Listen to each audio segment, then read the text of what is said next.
jump tool. Track your MP cause it work for you. Mind your business Ja with Jump Online. Let's monitor government at jumpja.org, funded by the European Union in partnership with the PSOJ. JumpJA.org. Mind your business Ja with Jump Online. Are your business? They keep your government in line. Use the MP tracker. If you watch how them a move, the account meter help them improve. Take action. Use the jump tool. Track your MP cause it work for you. Mind your business Ja with Jump Online. Let's monitor government at jumpja.org, funded by the European Union in partnership with the PSOJ. JumpJA.org. Mind your business Ja with Jump Online. Are your business? They keep your government in line. Use the MP tracker. If you watch how them a move, the account meter help them improve. Take action. Use the jump tool. Track your MP cause it work for you. Mind your business Ja with Jump Online. Let's monitor government at jumpja.org, funded by the European Union in partnership with the PSOJ. JumpJA.org. Mind your business Ja with Jump Online. Are your business?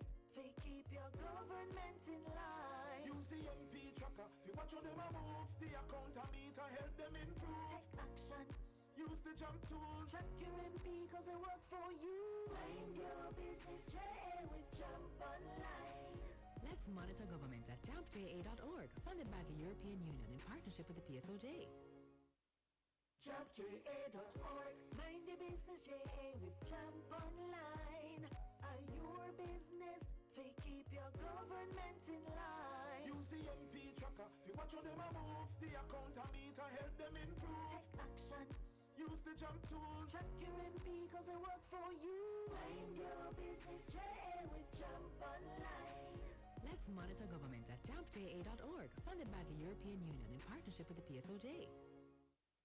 JumpJA.org. Mind your business Ja with Jump Online. Are your business? They keep your government in line. Use the MP tracker. If you watch how them a move, the account meter help them improve. Take action. Use the jump tool. Track your MP cause it work for you. Mind your business Ja with Jump Online. Let's monitor government at jumpja.org, funded by the European Union in partnership with the PSOJ. JumpJA.org. Mind your business Ja with Jump Online. Are your business? They keep your government in line. Use the MP tracker. If you watch how them a move, the account meter help them improve. Take action. Use the jump tool. Track your MP cause it work for you. Mind your business Ja with Jump Online. Let's monitor government at jumpja.org, funded by the European Union in partnership with the PSOJ. JumpJA.org. Mind your business Ja with Jump Online. Are your business? They keep your government in line. Use the MP tracker. If you watch how them a move, the account meter help them improve. Take action. Use the jump tool. Track your MP cause it work for you. Mind your business Ja with Jump Online. Let's monitor government at jumpja.org, funded by the European Union in partnership with the PSOJ. JumpJA.org. Mind your business Ja with Jump Online. Are your business? They keep your government in line. Use the MP tracker. If you watch how them a move, the account meter help them improve. Take action. Use the jump tool. Track your MP cause it work for you. Mind your business Ja with Jump Online. Let's monitor government at jumpja.org, funded by the European Union in partnership with the PSOJ. JumpJA.org. Mind your business Ja with Jump Online. Are your business? They keep your government in line. Use the MP tracker. If you watch how them a move, the account meter help them improve. Take action. Use the jump tool. Track your MP cause it work for you. Mind your business Ja with Jump Online. Let's monitor government at jumpja.org, funded by the European Union in partnership with the PSOJ. JumpJA.org. Mind your business Ja with Jump Online. Are your business? They keep your government in line. Use the MP tracker. If you watch how them a move, the account meter help them improve. Take action. Use the the jump tool. Track your MP cause it work for you. Mind your business Ja with Jump Online. Let's monitor government at jumpja.org, funded by the European Union in partnership with the PSOJ. JumpJA.org. Mind your business Ja with Jump Online. Are your business? They keep your government in line. Use the MP tracker. If you watch how them a move, the account meter help them improve. Take action. Use the jump tool. Track your MP cause it work for you. Mind your business Ja with Jump Online. Let's monitor government at jumpja.org, funded by the European Union in partnership with the PSOJ. JumpJA.org. Mind your business Ja with Jump Online. Are your business?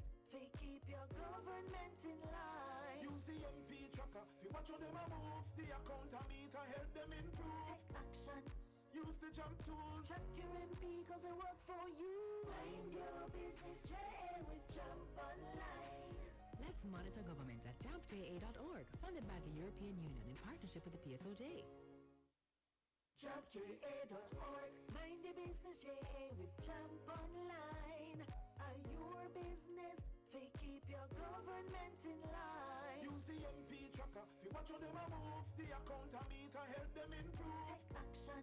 Use the jump tool. Track your MP cause it work for you. Mind your business Ja with Jump Online. Let's monitor government at jumpja.org, funded by the European Union in partnership with the PSOJ. JumpJA.org. Mind your business Ja with Jump Online. Are your business? They keep your government in line. Use the MP tracker. If you watch how them a move, the account meter help them improve. Take action. Use the jump tool. Track your MP cause it work for you. Mind your business Ja with Jump Online. Let's monitor government at jumpja.org, funded by the European Union in partnership with the PSOJ. JumpJA.org. Mind your business Ja with Jump Online. Are your business? They keep your government in line. Use the MP tracker. If you watch how them a move, the account meter help them improve. Take action. Use the jump tool. Track your MP cause it work for you. Mind your business Ja with Jump Online. Let's monitor government at jumpja.org, funded by the European Union in partnership with the PSOJ. JumpJA.org. Mind your business Ja with Jump Online. Are your business? They keep your government in line. Use the MP tracker. If you watch how them a move, the account meter help them improve. Take action. Use the jump tool. Track your MP cause it work for you. Mind your business Ja with Jump Online. Let's monitor government at jumpja.org, funded by the European Union in partnership with the PSOJ. JumpJA.org. Mind your business Ja with Jump Online. Are your business? They keep your... Tell me something. How much time you ever hear the government announce a project and wonder why they must spend millions on this and not on that? Well, if you think there's nothing you can do about how your money is spent, think again. Jamaica's budget is more than just numbers. It reveals our biggest problems and goals, our plans to fix them, and what to prioritize. We can even call it a promise book of what will be done to improve our lives. Now, let's talk about the 4 stages of the budget cycle so we can understand how it works and get involved. Stage 1, planning and review. The Ministry of Finance sends out a budget call to every ministry, which outlines the priorities and constraints to guide how those ministries prepare their budget. After ministries submit their drafts, the Finance Ministry reviews, compiles, and sends them to cabinets for review and approval. Stage 2, parliamentary debate and approval. The Finance Minister tables all budget documents in the House of Representatives. The Standing Finance Committee, which is all 63 MPs, sits to examine the budget documents, and each minister presents their budget and answers concerns the committee has. The committee's report is then tabled in the House, followed by the estimated expenditure, which is tabled as legislation, called the Appropriations Bill. That's right, the budget of Jamaica is law. The budget debate formally opens. We have presentations from the Minister of Finance, the Prime Minister, Opposition Leader, and the Shadow Finance Minister. After their presentations, our MPs vote for or against approval. Like all legislation, it goes to the Senate for their approval and then to the Governor General for his royal assent, no later than March 31st, end of the financial year. Stage 3, implementation. The new financial year begins and approved budgets are sent to ministries. Collecting taxes, borrowing loans, and receiving grants begin. And so does the spending.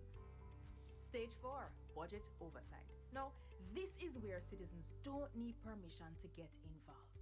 Throughout the year, operations and spending are assessed by internal auditors and the Auditor General's department that makes sure public entities are compliant with laws and that their financial reports are accurate. All Auditor General reports are submitted to our Parliament's Public Accounts Committee for review and cross-examination of public officials. The Ministry of Finance, Integrity Commission, and MOCA also monitor government spending to guard against poor financial management and corruption. It is our job to review these reports, check the findings in the newspaper, and look up if breaches are fixed at jampja.org. If not, ask your MP what he or she has done to ensure public officials are held to account. No more 9-day wonders. So, did the government follow through on their spending and investment promises last year? What promises will next year's budget have? How will they affect you? And how can you ensure that you get what is promised? For access to the national budget, check out JAM's easy digital version and contact info for your MP at jampja.org. Then link your MP and see what progress is being made throughout the entire budget cycle. Support JAMP. Let's do our job to make Jamaica land we love, Jamaica land we own, and Jamaica land we run well. A message from the Jamaica Accountability Meter Portal, funded by the European Union in partnership with the Private Sector Organization of Jamaica. Do you wish there were a way your community could get funding to improve a school, health center, sports program, and more? There is! It's the Constituency Development Fund. Here are a few things you probably didn't know about the CDF and how you can make it work better for you. The CDF policy promotes citizen participation in community development and the protection of taxpayers' funds. It outlines that MPs are to meet with citizens at least once every 2 years to agree on the projects needed. You know, it used to be once a year? We should really go back to that. Projects developed without community consultation are not to be approved by the bipartisan CDF Parliamentary Committee. There are 26 government agencies that implement projects, usually for a small fee. Funds are provided directly from the Office of the Prime Minister to the implementing agency, not through the Member of Parliament. The CDF unit monitors project costs and implementation, so if you have questions about how the CDF are run in your community, contact them. To ensure no one project or community gets all the funds, there are 6 project categories with spending limits for each. There must be no less than 5 and no more than 20 projects each year. To learn more, visit jampja.org to view your MP's CDF info and tell them how this fund has impacted you. If you don't see your MP CDF reports, then put them under little pressure, man. Call, tweet, email. Ask them when they'll submit it and when is the next CDF meeting. Change is possible. It's already happening. What we need is you. A message from the Jamaica Accountability Meter Portal, funded by the European Union and the Inter-American Development Bank in partnership with the Private Sector Organization of Jamaica.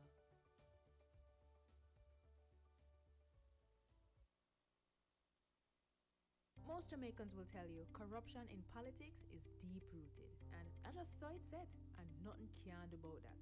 But actually, there is, and another 152 countries are doing it. It's called asset declaration, and it works best where citizens themselves understand it and help to ensure the law is enforced. Corruption happens when public officials abuse their power to benefit themselves, family, or associates. Jamaica's Integrity Commission Act was designed to prevent corruption, and here are 5 things you should know. 1.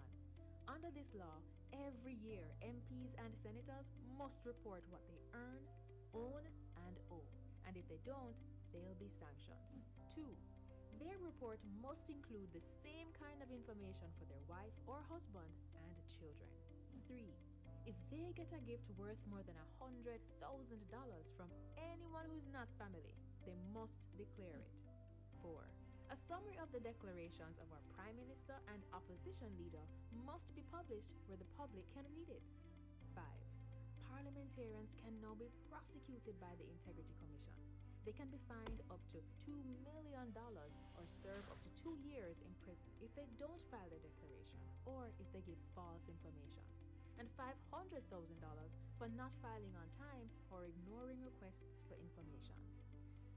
Unfortunately, our parliamentarians made changes that prevent the public from knowing when they've broken the law or when they're being investigated.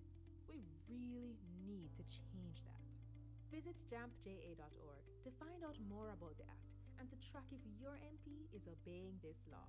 If they're not, JAMP's MP Tracker will help you write, tweet, or call your MP. Ask them, you submit your declaration yet? The Integrity Commission clear you? Let's help the Parliament stay honest. A message from the Jamaica Accountability Meter Portal, funded by the European Union and the Inter-American Development Bank in partnership with the Private Sector Organization of Jamaica. Most Jamaicans will tell you corruption in politics is deep-rooted, and I just saw it said, and nothing can do about that. But actually, there is, and another 152 countries are doing it. It's called asset declaration, and it works best where citizens themselves understand it and help to ensure the law is enforced. Corruption happens when public officials abuse their power to benefit themselves, family, or associates. Jamaica's Integrity Commission Act was designed to prevent corruption, and here are 5 things you should know. 1. Under this law, every year MPs and senators must report what they earn, own, and owe, and if they don't, they'll be sanctioned. 2. Their report must include the same kind of information for their wife or husband and children. 3. If they get a gift worth more than $100,000 from anyone who's not family, they must declare it. 4. A summary of the declarations of our Prime Minister and opposition leader must be published where the public can read it. 5. Parliamentarians can now be prosecuted by the Integrity Commission. They can be fined up to $2 million or serve up to 2 years in prison if they don't file their declaration or if they give false information, and $500,000 for not filing on time or ignoring requests for information. Unfortunately, our parliamentarians made changes that prevent the public from knowing when they've broken the law or when they're being investigated. We really need to change that. Visit jampja.org to find out more about the Act and to track if your MP is obeying this law. If they're not, JAMP's MP Tracker will help you write, tweet, or call your MP. Ask them, you submit your declaration yet? The Integrity Commission clear you? Let's help the Parliament stay honest. A message from the Jamaica Accountability Meter Portal, funded by the European Union and the Inter-American Development Bank in partnership with the Private Sector Organization of Jamaica.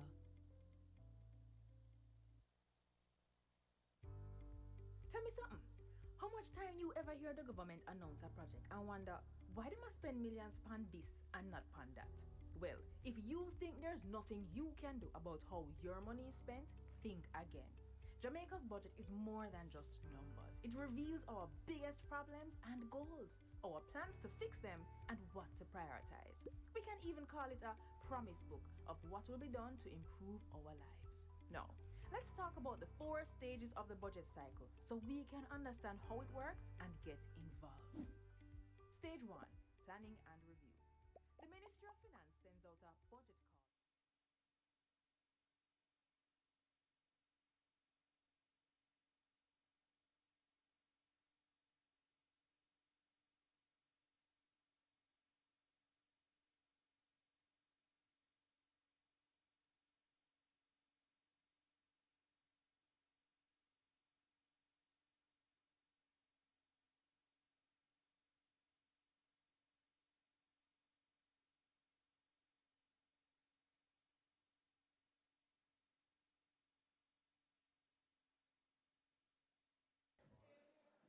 Good morning. Firstly, let me apologize for keeping you waiting. And let me, let's get the ball rolling. So, I'm Carol Narcisse, and I really, really am pleased to see you this morning, to have you join us for this conversation, this important conversation, encouraging us as Jamaicans to mind we business. And you might wonder, what business is that?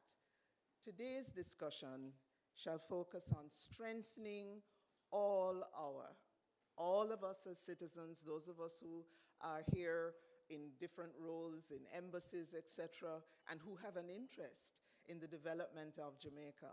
And those of us who are here because this is where we, as we say, our navel string is buried. Hard for us to separate ourselves. So we're going to be focused this morning on strengthening our role, citizens' role, as a partner in governance and accountability. And so I welcome you on behalf of the Jamaica Accountability Meter Portal, JAMP, which is hosting this event this morning. I welcome those of you who are joining us online and all of you who have joined us at the Ligani Club this morning. We appreciate you. We appreciate the work you do and the interest that you are taking in the topic that we have under discussion. And so, without further delay, shall we begin the program? And in beginning the program, may I ask Camille Facey? Camille is chair of the Corporate Governance Committee of the Private Sector of Jamaica. Yes.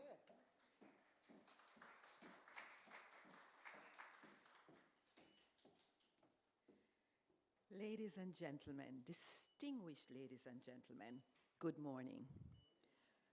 I am so pleased and excited to be here with you this morning to participate in the launch of these amazing, innovative tools produced by JAMP. Jamaica is on the cusp of a new era in governance in this, our 60th year. And many organizations, but in particular our own JAMP, is playing a huge part in leading the way forward. If you have gone on their website and seen their MP tracker, the legislative tracker, the digital national budget that breaks down the elements in the budget so we, the ordinary citizens, can understand, the procurement tracker, you will see innovative tools that have been developed right here in Jamaica for our use and assistance.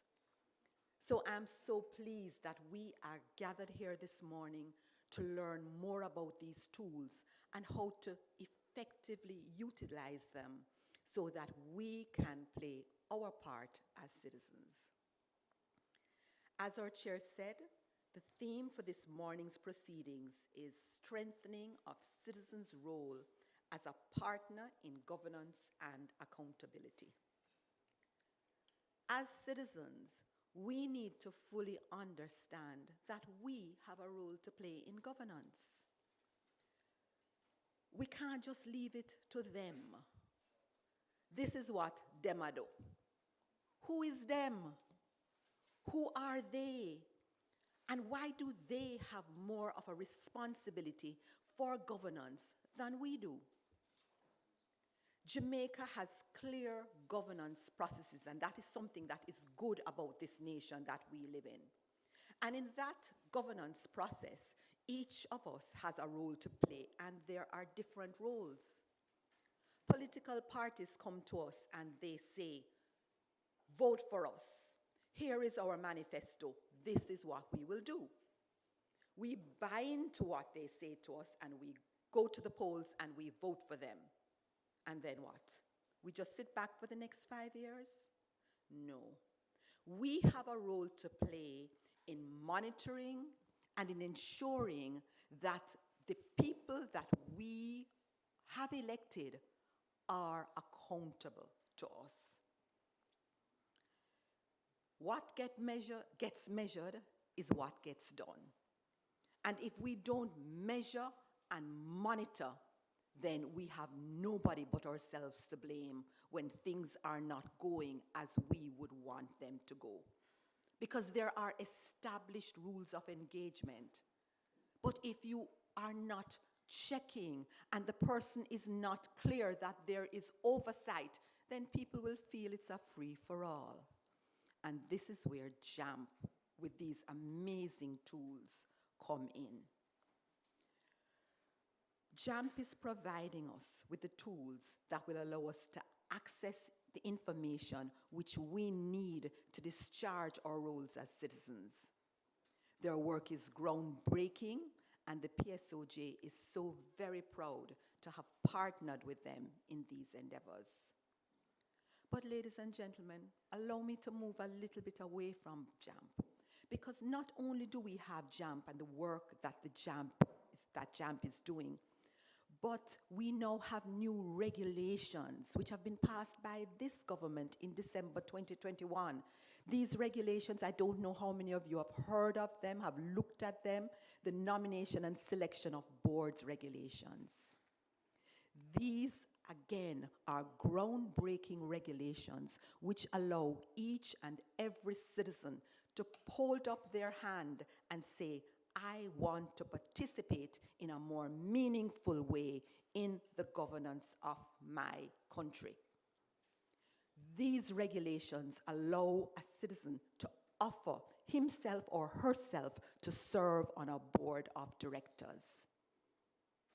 And the boards, based on these regulations, will now be selected based on competence. The persons who serve have to have the competence to serve on the particular board. Due diligence will have to be done. There are term limits for board members, term limits for chairs. Jamaica is on the cusp of a new era in governance. Because as we know, these public bodies play a critical role in our daily lives. When we get up in the morning and turn the tap and want water to come through that tap to take a shower, we are depending on the fact that the NWC is functioning well. When you want your garbage collected, you are depending on the fact that NSWMA is functioning well. Or your health services, there are so many critical functions that government has to deliver. And these regulations provide for the appointment of boards who are competent and who can ensure that the necessary oversight is given to management to carry out the functions as they are mandated to do. If we can lift the performance of public sector, ladies and gentlemen, all of us benefit. Jamaica will thrive if our governance processes work well. But much of this is dependent on each and every one of us. It is up to us to step up to the plate, to offer to serve. It is up to us to step up to the plate, to use the tools that JAMP is giving to us, to monitor, to ask questions, and to hold the people that we have voted for accountable. I am so excited because of where we are in governance in Jamaica today. And I want to acknowledge Jeanette Calder, who has led JAMP and developed these groundbreaking tools. And yes, clap her, big her up. Where is she, Jeanette? She probably just stepped out. And our partners who have funded this. And now it's time for us to play our role as citizens to make Jamaica the place of choice, to live, to work, and to do business. And when you look at what is happening elsewhere, we don't want to be anywhere else other than here. Ladies and gentlemen, thank you for being here this morning. The PSOJ is so pleased to be associated with these initiatives.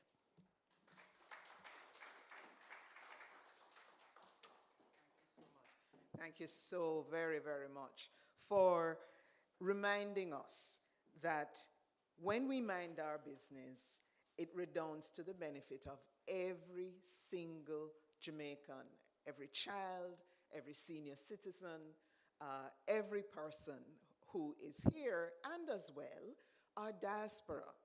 So all that we do, all the steps you take individually, as Camille Facey has encouraged us to take, all those steps have a ripple effect and ultimately change the quality not only of governance, but of the outcomes for our lives, the quality of our life.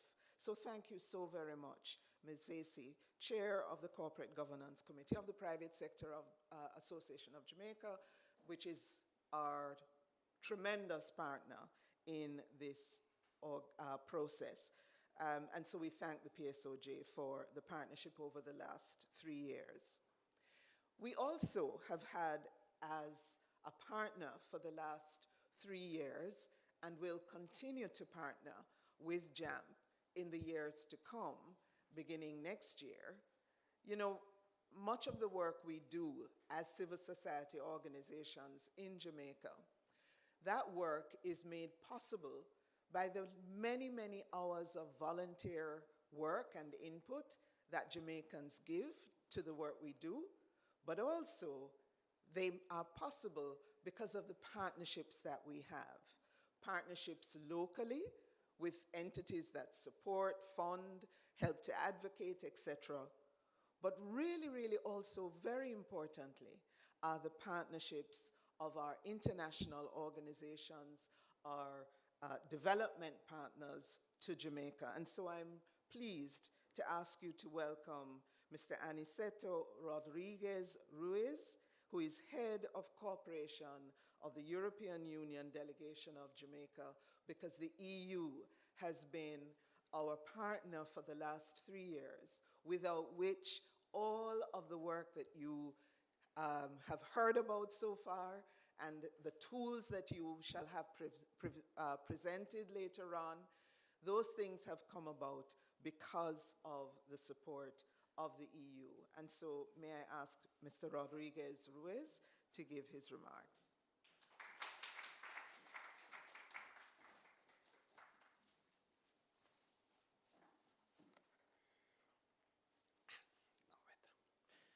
Thank you very much, Mrs. Narcisse. Mrs. Camila Facey, Chairperson, Corporate Governance Committee of the Private Sector Organization of Jamaica. My friend Oliver Blake, Head of Jamaica Political and Development Team and Senior Governance Advisor at the British High Commission. Janet Calder, Executive Director, Jamaica Accountability Meter Portal. Members of the media, friends, ladies and gentlemen, good morning.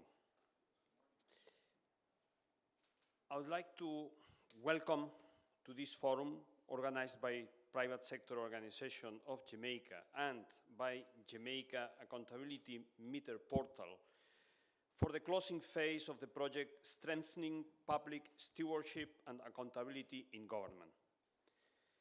This project has been, as has been said, co-financed by the European Union with a contribution of over changing 64 million Jamaican dollars, that it's 426,000 euros. And I'm delighted to share the podium with the representatives of the British High Commission that also contributed to this project, together also with the Inter-American Development Bank and the Open Society Foundation. I'm also very glad that the Auditor General participated also in the project, and our presence together with all of you here is a tangible sign of the importance that we attach to the objectives and work realized by this project. In this period of the year, while we are all looking for the forthcoming holidays, Christmas, end of the year, we are also used to look back to the challenges and attainments for the past 12 months. And we start to prepare for another lap around the sun that arrives always with a promise of improvement, new achievements, and new purposes.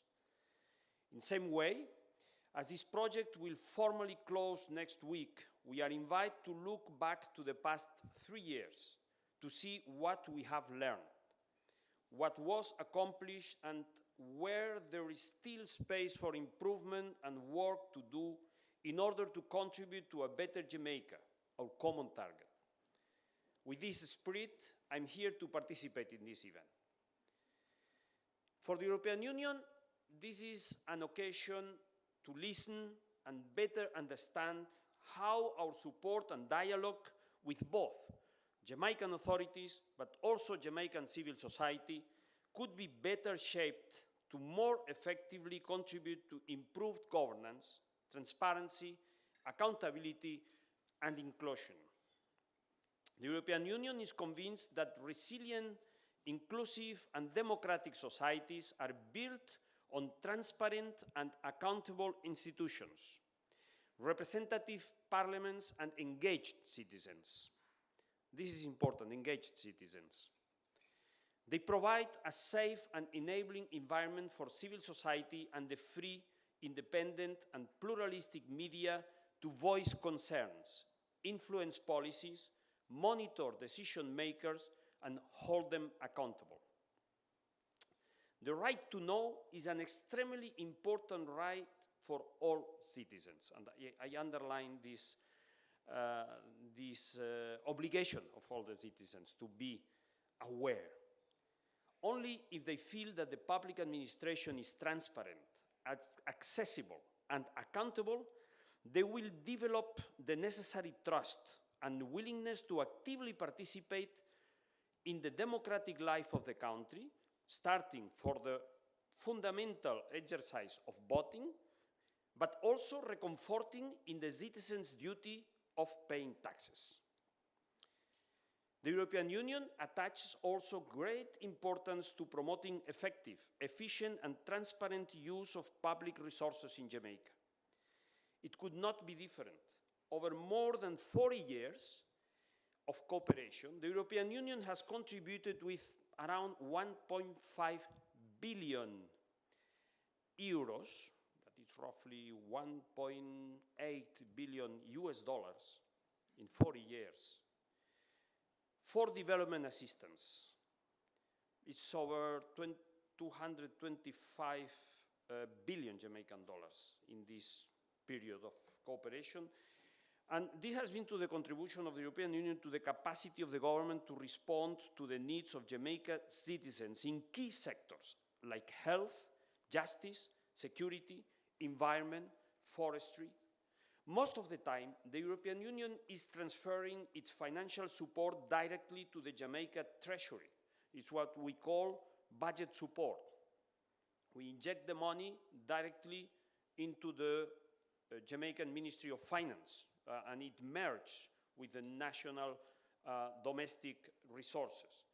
But to do that, there is an essential condition for the European Union, is that there must be a continued progress in the implementation of reforms to improve public financial management and the public availability of accessible, timely, comprehensive, and sound budgetary information. The European Union monitors closely all these aspects, maintains a constant dialogue with the Ministry of Finance, and provides support to accelerate the most necessary reforms in coordination with International Monetary Fund and other international development partners. Transparency requires the disclosure of information on policy making and spending, while ensuring citizens' access to such information. It is therefore a key element to build accountability of and trust in decision makers. Civil society organizations can and do play an essential role to promote the culture and values of democratic governance. They are advocates for people's rights and needs. CSOs represent citizens and give them a stronger voice.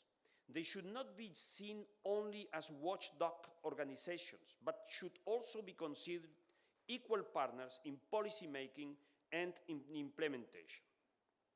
Ladies and gentlemen, active citizenship is at the heart of any democratic society.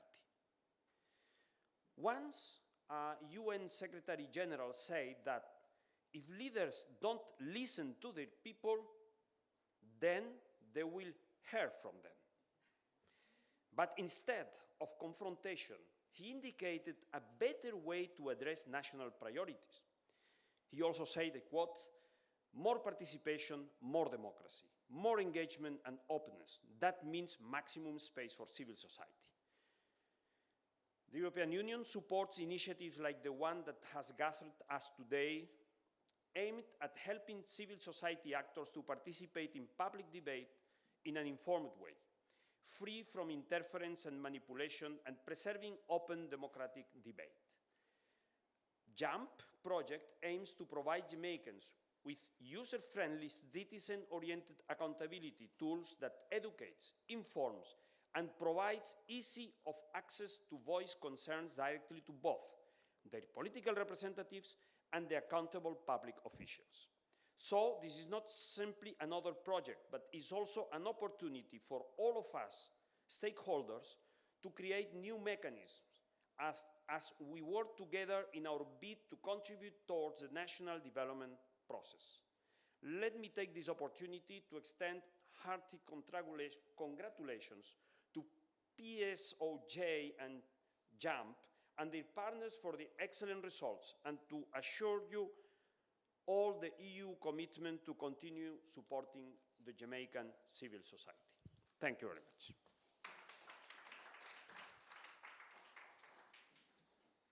Thank you so much, Mr. Rodriguez Ruiz. I hope you made a note that if you don't listen, you will hear from. And that applies to whichever leadership role that you are in, whether that's at the level of your household, or your community, or in elected representation, whatever is the institution that we lead, and each of us is a leader wherever we find ourselves, in our workplaces, etc. And so just bookmark that point, that if we don't listen, we will hear from. We thank you so much, Mr. Rodriguez Ruiz, for your remarks and for the partnership. And your mention as well of the partners beyond the EU who have joined with JAMP in this exercise, but also in supporting other elements of the work of JAMP. And with us is Mr. Oliver Blake, Jamaica Development Representative, Head of Jamaica Political and Development Team, and Senior Governance Advisor with the for the Caribbean with the British High Commission. And the British High Commission has joined the partnerships that JAMP has been able to forge. And in fact, the British High Commission itself did one of the more unusual things, which is it called and said, how can we help you? And so we appreciate that outreach, and we appreciate the fact that the British High Commission and UK Aid are seeing and responding. Would you join us at the podium, Mr. Blake, for your remarks?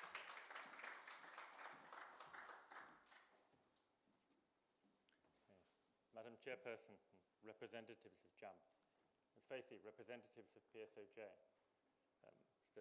Rodrigo Ruiz and all our friends and colleagues amongst the development partners, and most importantly, all citizens of Jamaica, and indeed other governments, as those of us as development partners are. We're all citizens, and these issues concern us all. So I'm very pleased to be here this morning to bring you greetings from the British High Commission, on what is a really important topic. The UK has been supporting Jamaica for many years on issues of governance and security, working closely with, and when I say Jamaica, I think it's really important to say that partnership is with government and with government institutions, but it's also with civil society and citizens groups, because we know that that partnership is so important. I've been working on governance for many years in Europe, in Africa, and now for this last year in the Caribbean. And the issues are pretty much the same everywhere. And I have found that governance is not about institutions and systems so much as being mostly about people, how we do things together to manage collectively our shared resources. Someone has to be in charge. So governance is about power and responsibility, but it's about how people exercise that power and what systems we put in place to ensure they use that power for the public good. We put in place lots of systems to manage resources, to raise revenues, and decide how to spend that public money. But those systems are only ever as good as the people using those systems make them. It depends completely on the behavior of those we put in positions of trust. We must ensure that those we put in positions of trust know what the rules are and follow them. There is therefore an essential role for the public in ensuring that those we have trusted to manage our public money and assets are doing so in accordance to the rules that have been set. Those rules are primarily, of course, the laws voted by our parliaments, made up of our representatives. So we must make sure we have people we want in Parliament to make the right laws. We must then make sure that public officials in charge of spending our money follow the laws that have been set.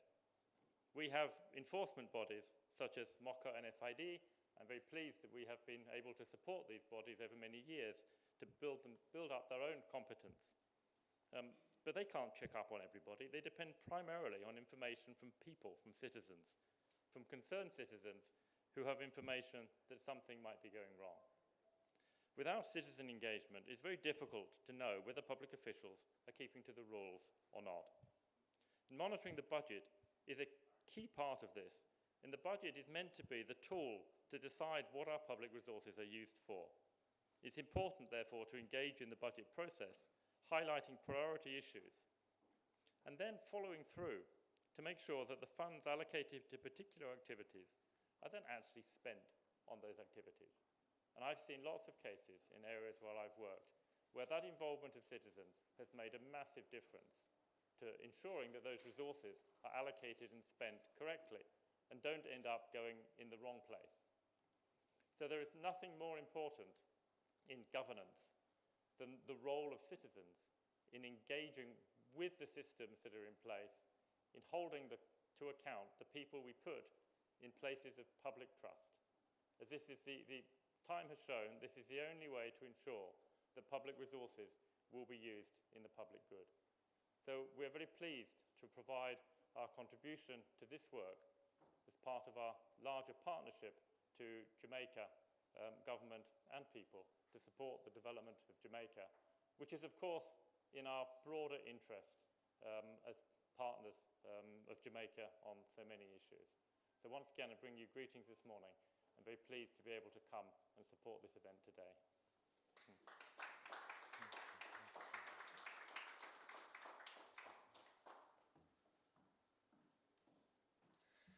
Thank you, Mr. Blake, for your remarks and your support. You know, Mr. Howard Mitchell has come to be, in my opinion, and I hope you join me in that opinion, has come to be someone who, as Jamaicans, he represents a voice that we trust. He represents a voice that we rely upon to speak truth, not only to power, but to all of us. Howard Mitchell is a lawyer by profession, we know that. But we also know of his demonstrated commitment to public service.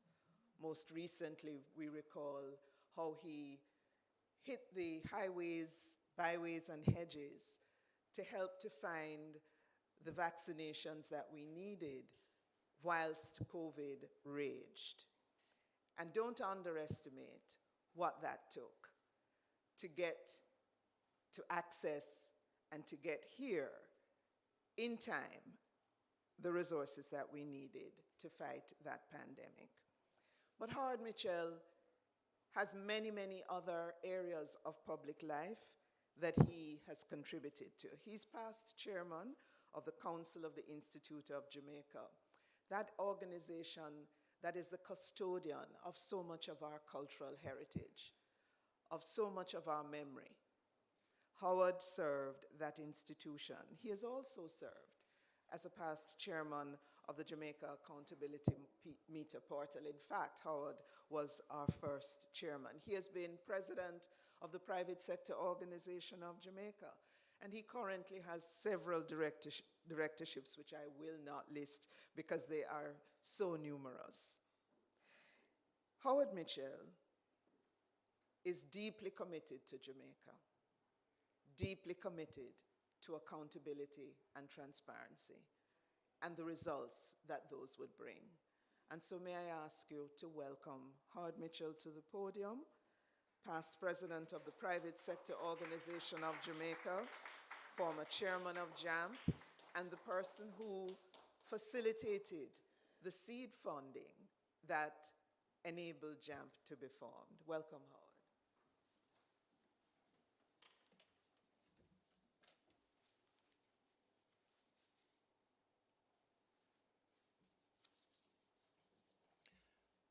Thank you, Madam Chair.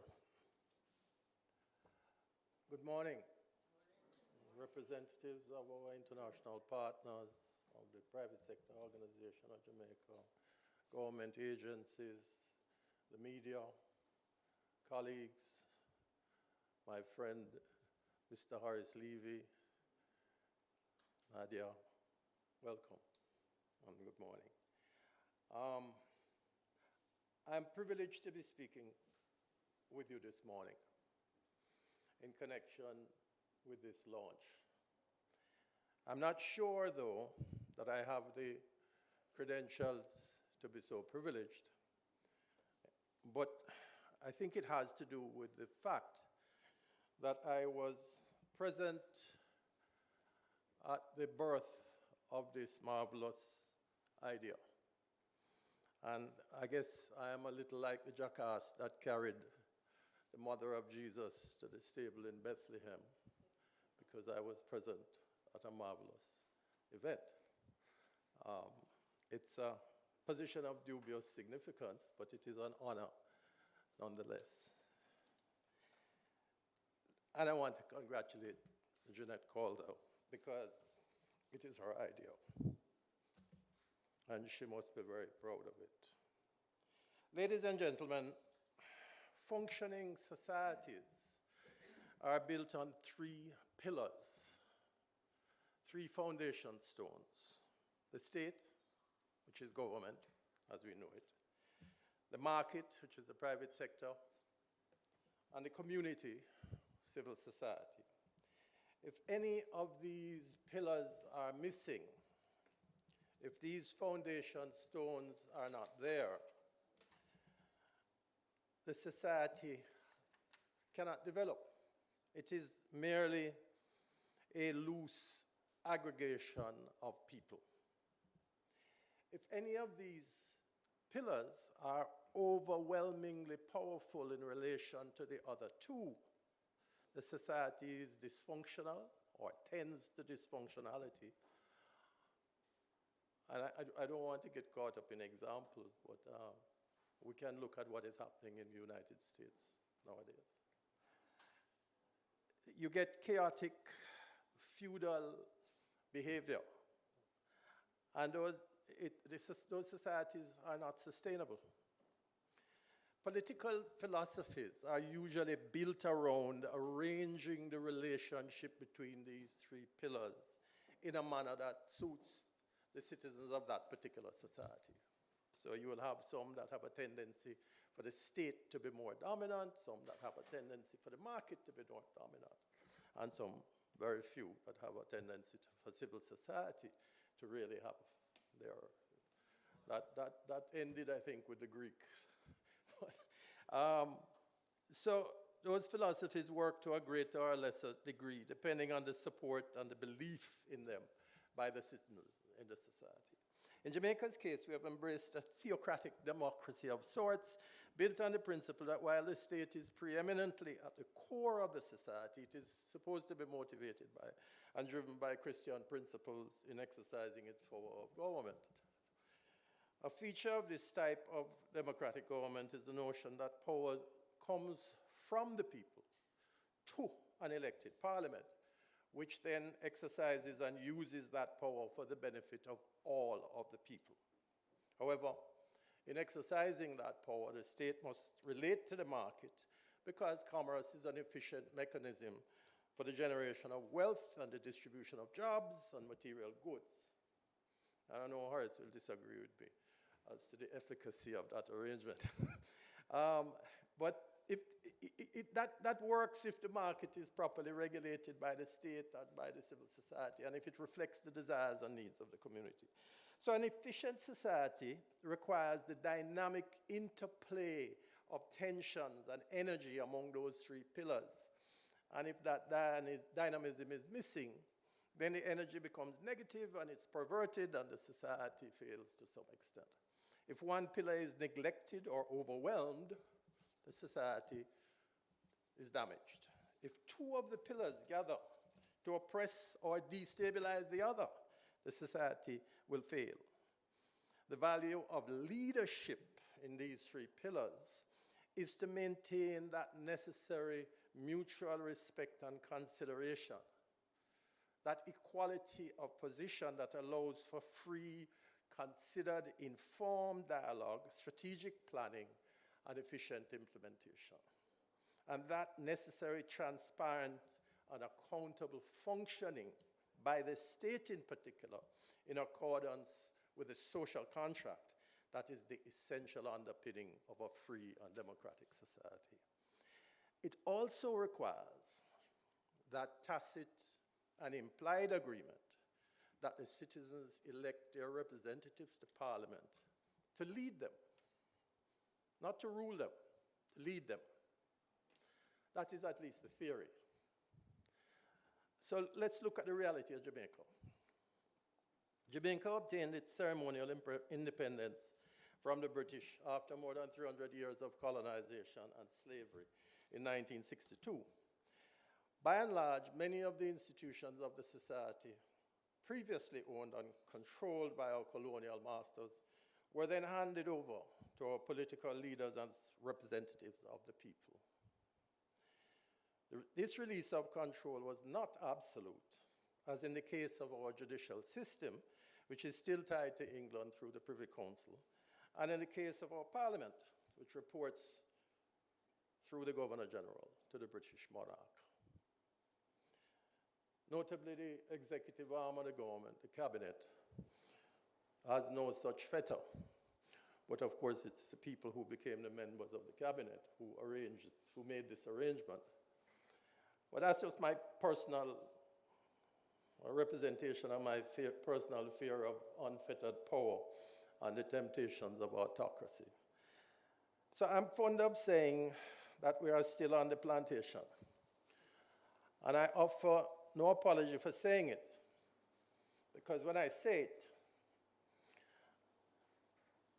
I mean that we are still on the plantation of our minds, where the majority of us are only partially participating members of a civil society, and we don't understand that we are as important as the state and as the private sector in the governance of this society.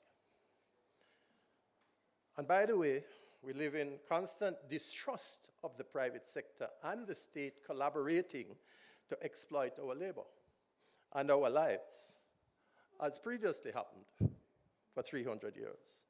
Perhaps that is why many of our citizens have taken themselves away from the traditional society and gone to a parallel economy to do their business, as many did after emancipation. I also mean, in addition to the plantation of the minds, I mean we are on the plantation of institutions, which hold us in thrall and servitude to customs and precepts and behaviors which are not applicable to our present situation and our needs. And I also mean that many of us are excluded from complete enjoyment of the social contract because the plantation of our minds and the plantation of our institutions block and prevent us from access to information, to dialogue, to participation in decision making, and in the enjoyment as equals of the benefits of a functional society. We are diminished as citizens. We are less than free when we are ignorant of the truth and when we are denied access to the facts. The society is dysfunctional when those who manage the assets of civil society on behalf of civil society, those who are elected to lead and those hired to serve, are not held accountable for the performance of their sworn duty.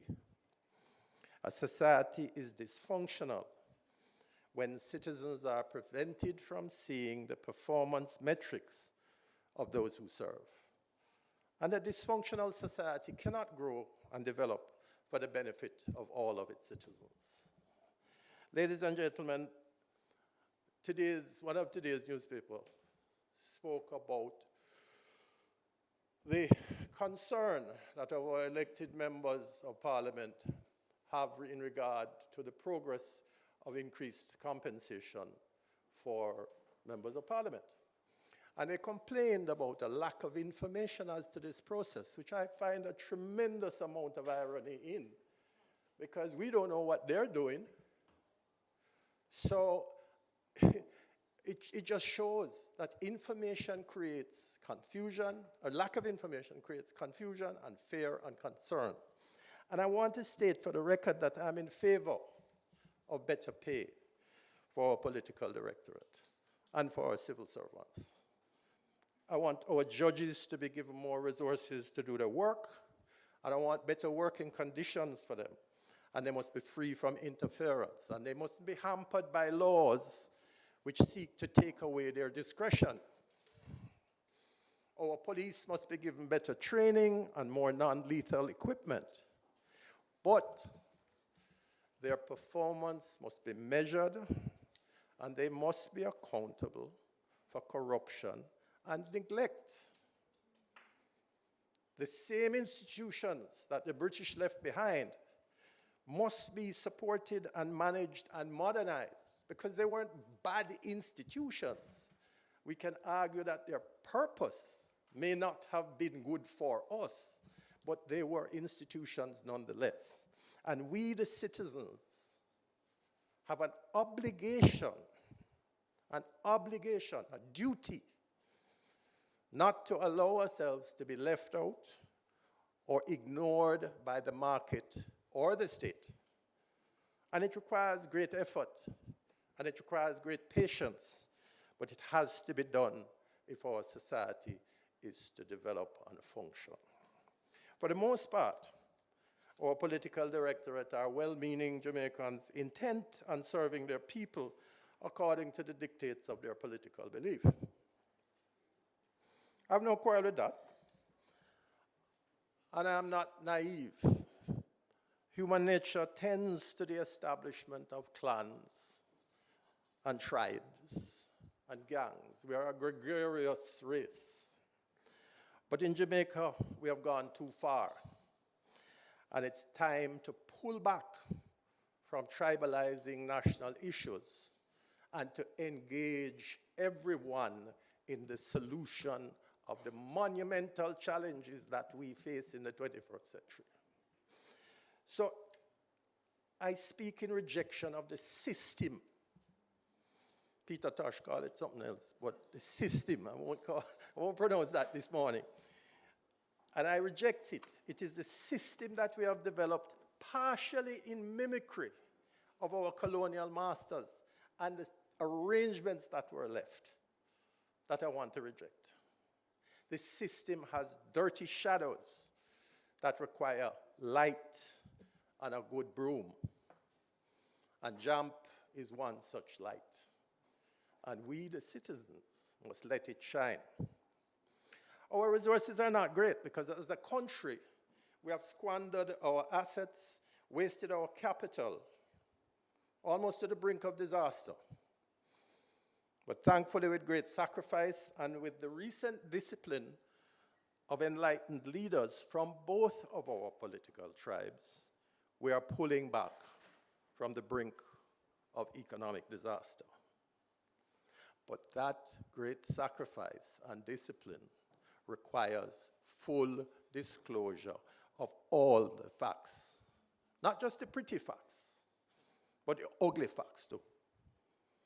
And until we have the political confidence and maturity to deliver that from the seat of government, then we must depend on the media and the whistleblowers, and we must depend on JAMP as a source of unbiased and truthful information.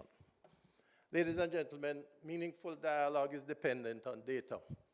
Informed collaboration and cooperation is more efficient than coerced or blind compliance.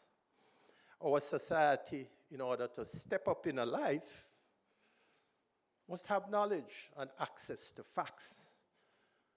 And they won't do it through licky clan, patron politics, nor tribally exclusive scarce benefits and spoils issued from the plantation of the partially independent state, mimicking the punishment and reward syndrome of our erstwhile slave masters. Freedom of information is a useful tool in the fight against corruption and incompetence, and it frees up more resources for all of us. So the socio-economic reform, which we badly need, and which is the next challenge to be tackled when we surmount our economic reform, is dependent on access to information, on education, on dialogue, in order to build the trust on which a functional society is based, and to develop our citizens as truly free people. As a civil society, as citizens, we must play our part by supporting organizations such as JAMP. It is a small organization with limited resources, but it produces information which is of great value to every citizen, not just the media nor the academic. It can even be great value to an enlightened investor who wants to understand how our government works or doesn't work. But without funding, it can't provide that value. And I want to congratulate the EU, and I want to congratulate the British High Commission and the British people for supporting JAMP, for recognizing in their experience that it is critical to the functioning of a society. So I encourage donations to JAMP as an investment in our freedom, as a means of breaking the hole in the wall of the plantation that surrounds us. You know, we have a line in our national anthem that says, "Give us vision lest we perish." Well, I would like to give us information to support that vision. Thank you for listening.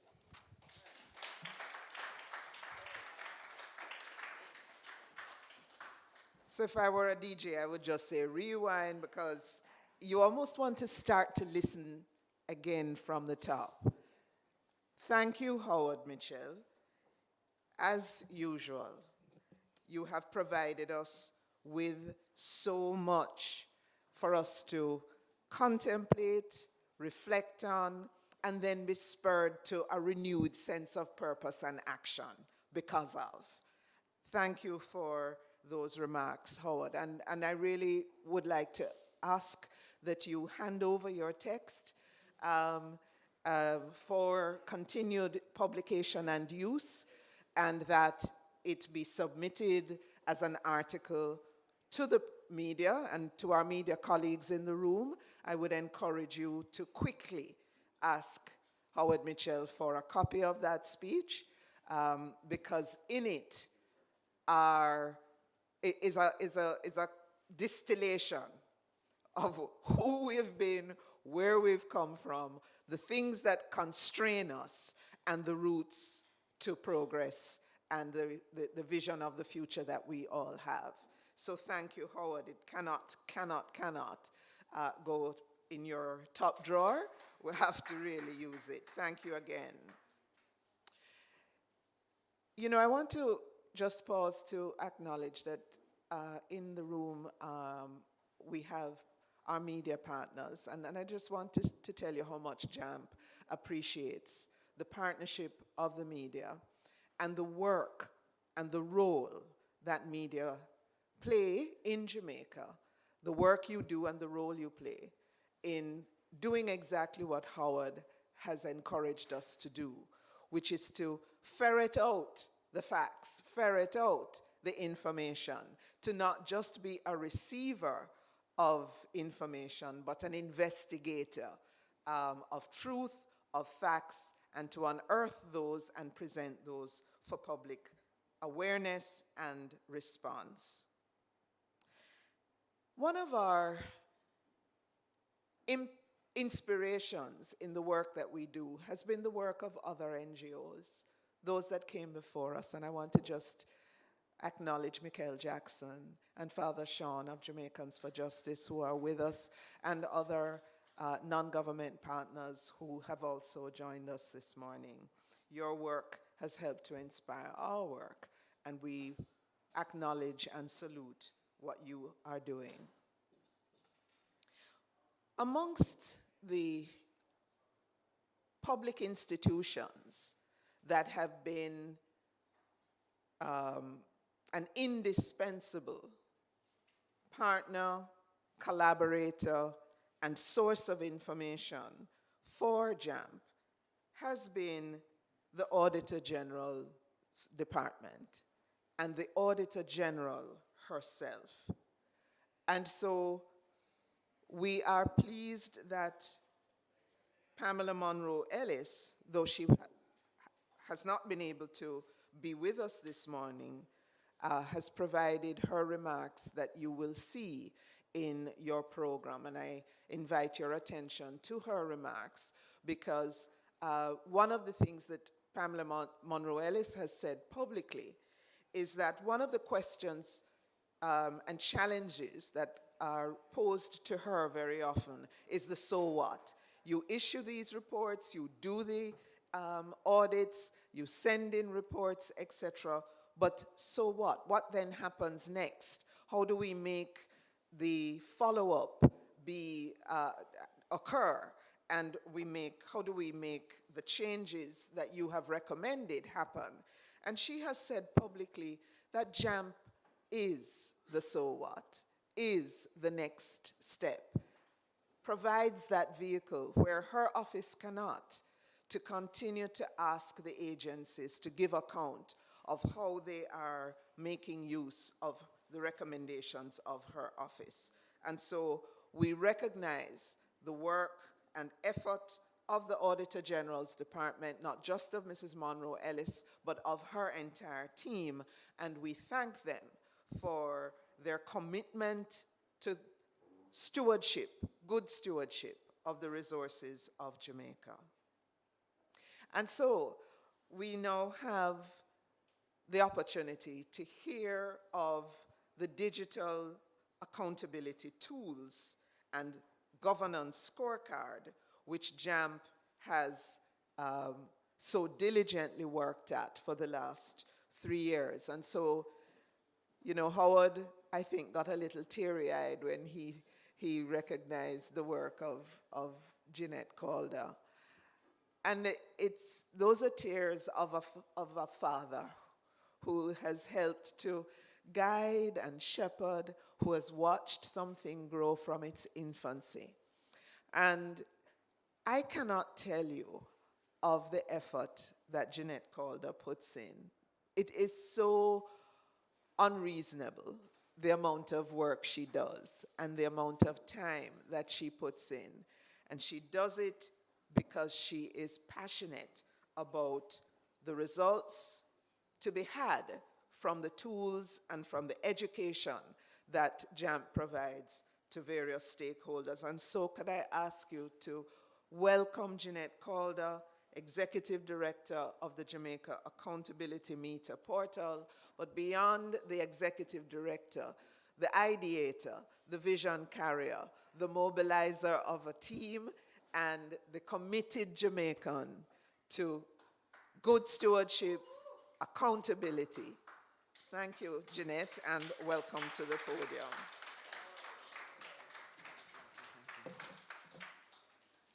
Thank you very much, Carol. Good morning, everyone. Thank you. I just want to thank everybody for coming this morning. I see a lot of familiar faces, but I particularly want to recognize Your Excellency, the Ambassador's representatives, Senor Aniceto Rodriguez Ruiz, bienvenido. Sir Oliver Blake from the British High Commission. It's really good that you could be with me this morning. Luca Loconte is really more a friend. He's the program manager that has been steering me. It's not just about the money. It's the vast amount of experience that the EU has working with CSOs and NGOs that is helping me to navigate my way through to the targets that we have.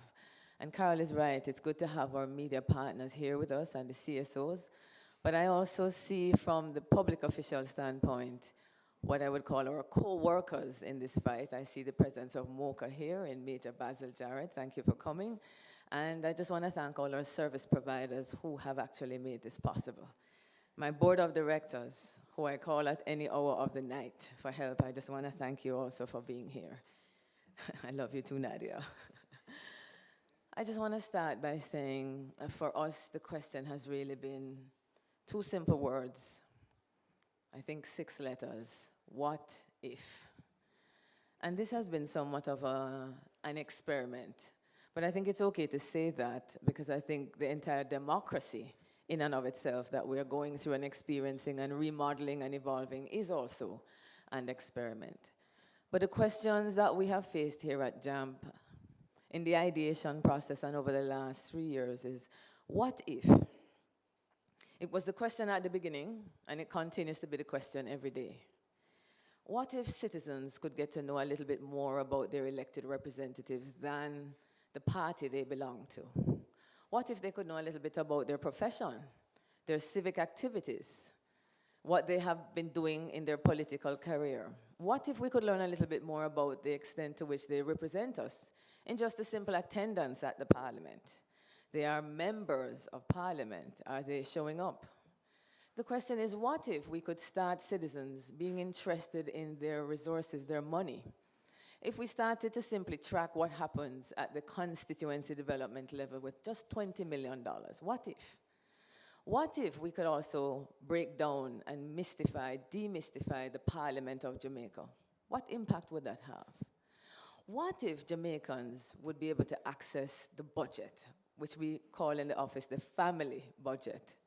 What if they could access information in their smartphones, pick up a newspaper, see a contract, say to themselves, I wonder if the Parliament had approved that. Pick up a cell phone, Nadia, do some checks. Those are the questions in our minds as we journeyed through the last 3 years. And as we asked those what-if questions, and we could think of a way of providing some means to which citizens could actually find it easier to do something that we've been hearing all our lives. People have said to us, you are the check and balance. But what does that mean to a citizen? They have said to us, you are the overseers, but how do we oversee those who are managing our funds? The whole journey of JAMP is to try to find a way to make it easier for the citizen to engage. We talk a lot about citizen participation, but have we given them the tools to participate? So this morning, I'd like to take you a bit on a journey that we've had over the last 3 years and some of what we have learned as we have engaged. And before I leave the podium, I would like to share with you the last 3 tools that we want to launch. But I know that not only online, but there are some citizens here who might not have an idea of exactly what JAMP has been doing with the digital tools that exist. So I would also like to spend a few minutes showing you the ones that we have worked on from inception. So without any further ado, what is the goal of JAMP? I say it without any embarrassment that this objective and this main goal pretty much mimics that of the Auditor General of Jamaica. I pretty much co-opted it because I was inspired by the work of the Supreme Audit Institution. And basically what we're trying to do is, as it says there, increase the quantity, the quality, and the distribution of public goods and services. Through how? There are a lot of offices and a lot of organizations trying to do that first part, but how is JAMP trying to do it differently? Reduction of waste, loss, fraud, and corruption in how our assets and resources are being stewarded. But how, thank you. But how are we planning to do that is very important. What is the methodology that we have chosen?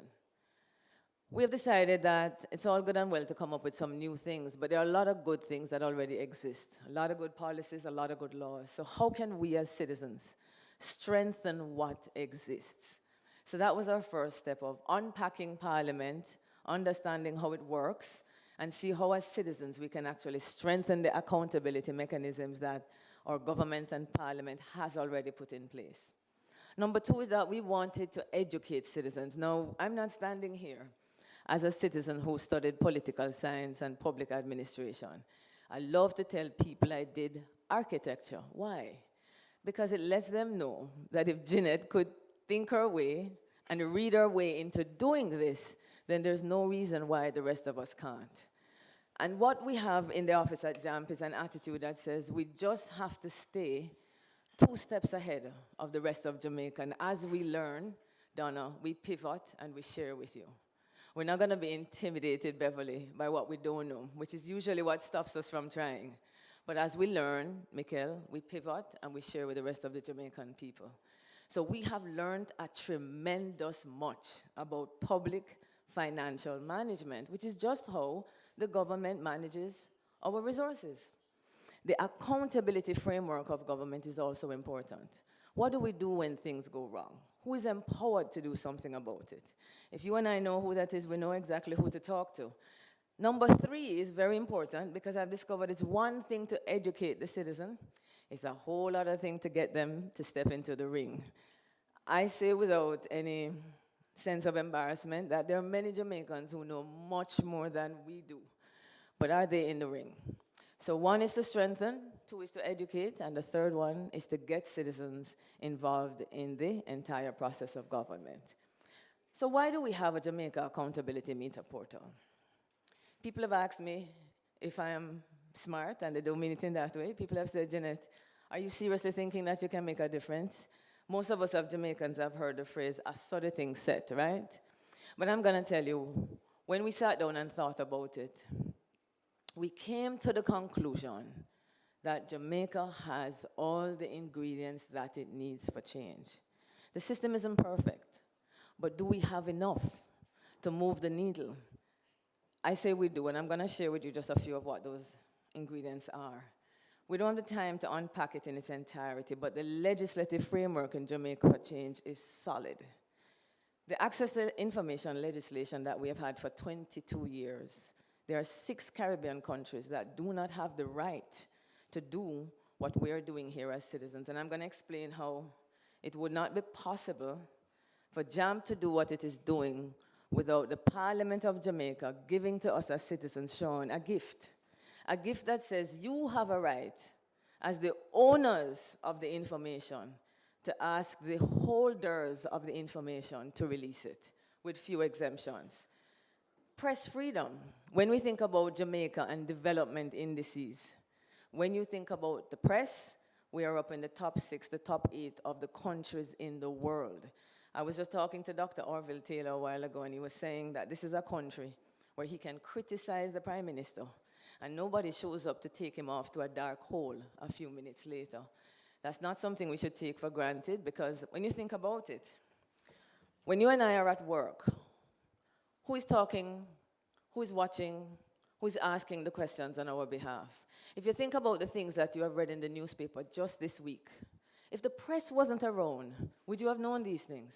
The things that now concern us, Sean. They are a very important oversight body, and Jamaica has done well. And when I said Jamaica, let's face it, our government has done well because they're a major part of why we also have the press freedom that we have. Oversight agencies, oh my, we have MOCA, we have Integrity Commission, we have the FID, we have the Auditor General. That's a pretty strong institutional framework that we're looking at. Parliamentary oversight.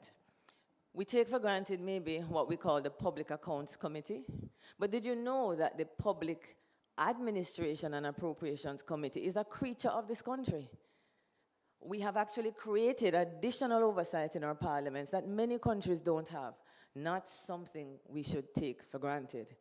What about civil society organizations? A JAMP, a NEA, a JFJ, an active, when you compare to other islands in the Caribbean, a very vibrant and a very active civil society organizations, our development partners. I have had an idea, but I wouldn't be standing here before you today if we didn't have persons who saw value and said, Jeanette, we're willing to bet on this idea. So we have development partners, but not just as civil society. The very ones who are in the room today are some of the biggest donors to the people of Jamaica. What about technology? The things that we have been able to do today that our grandparents couldn't. But to what extent, we have 2 young people there from Capri, to what extent have we been really utilizing it? My grandfather didn't have the Prime Minister of Jamaica on speed dial. And in a way we do, because by picking up that cell phone, I can express my view to any member of government, and there's a high chance that they're going to respond. Now, young folks, think about this. Nani, Taki, Kojo, Sam, William, they were trying to make change where the leaders of that system were 9,000 miles away. And when you think about what they were able to do, you have to ask yourselves, oh, was there just 2 miles down the road, Nadia? So what excuse do we have for not moving that needle much further than they did? Now last, but by no means least, are a group of Jamaicans that not easy. They're not as patient as you and I in terms of wanting to get where they're heading. They're a young set of Jamaicans, I call them intrepid, that they know what they're dreaming and they want it when? Now. So I believe that if we took this group of Jamaicans and invested in them and shared with them and built their capacity to really advocate, Jamaica would not look anywhere close to the same as it is today. Now, what's not on the screen but usually is, and this might surprise you, responsive leaders. You know that is something Jamaica has? Usually folks in the room balk a little bit when I say that. Now, I have been observing this country for the last 15 years, and I have noticed that whenever we decide that there's something happening in the parliament, and you know how we say it in Jamaica, we can't cross it, whenever we lean in, what do you see happening? 9 out of 10 times, Sean, we get exactly what we want. May I give an example? 3 years ago, we discovered that in the parliament there was going to be an amendment to the access to information legislation. The Prime Minister had decided that rather than we waiting 20 years to have access to cabinet decisions, because we don't have access to them now, the people of Jamaica would have to wait 70 years before we could have access to cabinet decisions. Do you know how long it took for the Prime Minister to retract that position? 3 days of social media pushing back. This is the country to live in, guys. This is the jurisdiction. When 3 days of conversation, we have a Prime Minister who will say, I have heard the people, bad idea. So that's the thing that's not on the screen, but I'm putting it to you today that those 8 plus the one I mentioned is more than enough for us to move the needle to where we want to go. Now, who's missing from the process? If we have all of that 9, then what's wrong? Who's missing? Can anybody tell me who I think is missing from the list? It's everybody almost looking at the screen, and probably more so the persons online, because I think most of the persons in the room are already vested. But it is the citizen that is missing, an engaged and knowledgeable, and a citizen who is confident about what they understand about the system. So this is what brought JAMP into existence. The idea that we could build tools that could make it easier for the citizen to understand the government, understand the parliament, but not just understand at a distance, but to interact and engage with the persons you have hired. So when we started out with a bang with 3 digital tools and a counter meter. This was inspired by the work of Jamaica's Auditor General. The idea that she would run a good race with her team, hand over to Parliament, but things tend to go there and die. The question is, can the citizen take up the baton? You guys have heard about the 9-day wonder, right, Bev? The counter meter was designed to combat the 9-day wonder in Jamaica. The idea that something happens, the media carries it, and the minute it leaves the front page, it leaves the forefront of our minds. So what JAMP has done is to create a database of the issues that the Auditor General describes as misuse of our money. She never uses the word corruption, mismanagement, breaches, say for example, the procurement law. JAMP collates those breaches, and through the access to information legislation, can you imagine, think about it for a second, that any of us in this room as citizens could write to any permanent secretary, any minister, any head of agency and say, this is what I saw in this annual report. What steps have you taken to remedy this? May I have the documentation to support that? That is amazing. And that is what JAMP has been doing. I just want to share with you that when we started, we had about a 40% turnaround, Camille, in terms of responses from government. And after 3 years, would anybody like to guess what our turnaround is today? Very good, Camille got it. It's literally 78%. Now, what does that tell us? What does that tell you? That when citizens begin to engage, what happens? At first, there was resistance.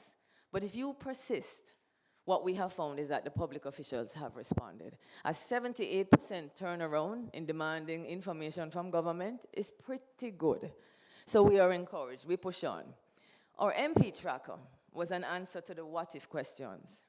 What if we could just find out if our parliamentarian is present? If you were to go to the website, just to make the point, we have a member of cabinet who was asked to resign in 2018. The member has been to the parliament no more than 37% of the time since he was no longer a member of our cabinet. Now, before, it would have been difficult for citizens to know that. The government collects the data. It is upon citizens to pull that data out and to share it with the rest of the society. JAMP is an advocacy group. But one of the things I would like everybody to understand this morning is that we do not want to become the advocates. These tools are created for citizens to utilize and to let their voice be heard. It's a matter of trying to empower you. I've oftentimes, when things go wrong, Camille, I go on social media and I hear, what JAMP there? And that's not the idea of JAMP. The idea of JAMP is to empower the citizen and to demystify the processes so you will be confident enough to speak on your own. The MP tracker also attempts to get citizens accustomed to the idea of engaging their parliamentarians about money. So we create animated videos that explain the Constituency Development Fund process. We track to see if our MPs are meeting with the citizens and we let them know. We ask for the development report so citizens can know what happened last year with that 20 million. And the idea is not for JAMP Sean to call up the MPs and say, hey, I don't see you meeting with the citizens. It's for citizens to come to the website and say, hey, that's true. Our MP hasn't met with us, so how come him get the money? The idea in the CDF is that you can't get the money if you haven't met with the citizens. So JAMP takes this data and makes it available for all citizens to hold their member of parliament to account. Those are just some of the things on the MP tracker. I want to say, though, that most persons discover the existence of JAMP tools because of the MP tracker. And for the simple reason that there is no website in Jamaica in 2022, other than this one, that tells the citizen who is your MP, where is his office, what is his phone number, what is his email, in 2022. So most folks looking for the MP pick up the phone and go, oh, JAMP. And that is saying a lot. I don't know if citizens are aware of this, I only discovered this, but the constituency offices every single month $250,000 is sent to 63 constituency offices. The offices are yours. The light, the water, the secretary. Citizens really ought to know where these buildings are. And last but by no means least, the legislative tracker. Every Tuesday, the parliament meets.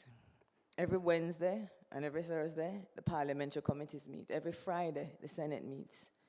So for me, this is a very sacred space because decisions are being taken that affects our lives. But how many citizens can follow the conversation and understand what is happening? I thought it was the most boring place on earth. But the more I understood it, it was the more fascinating it became. And the more I understood it, Michaelis, the more confidence I had to engage with those who were in there. So the legislative tracker is just a means of giving citizens access to information about how the parliament works. The first thing you will see when you go there is a big envelope that says, ask your parliament any question. We have broken an agreement with the parliament, with the clerk of the house, that she would be willing, if anybody utilizes that feature, to answer those questions. I also want to say a special thanks to the Parliament of Jamaica because we have developed a relationship now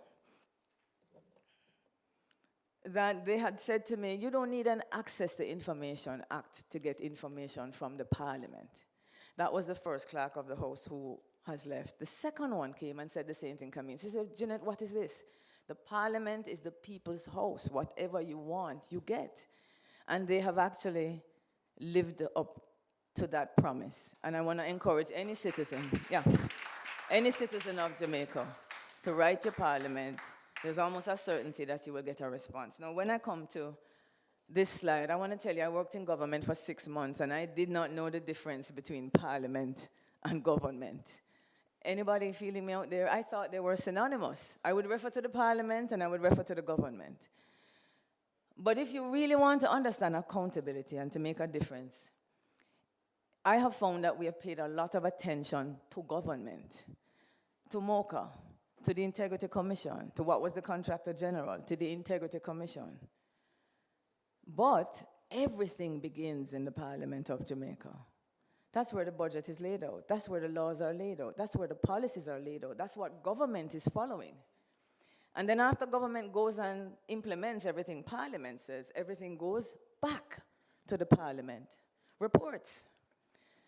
And so if we don't understand what the Parliament does, no matter what government does, we're not going to get anywhere, folks. Let me give you an example. The Auditor General.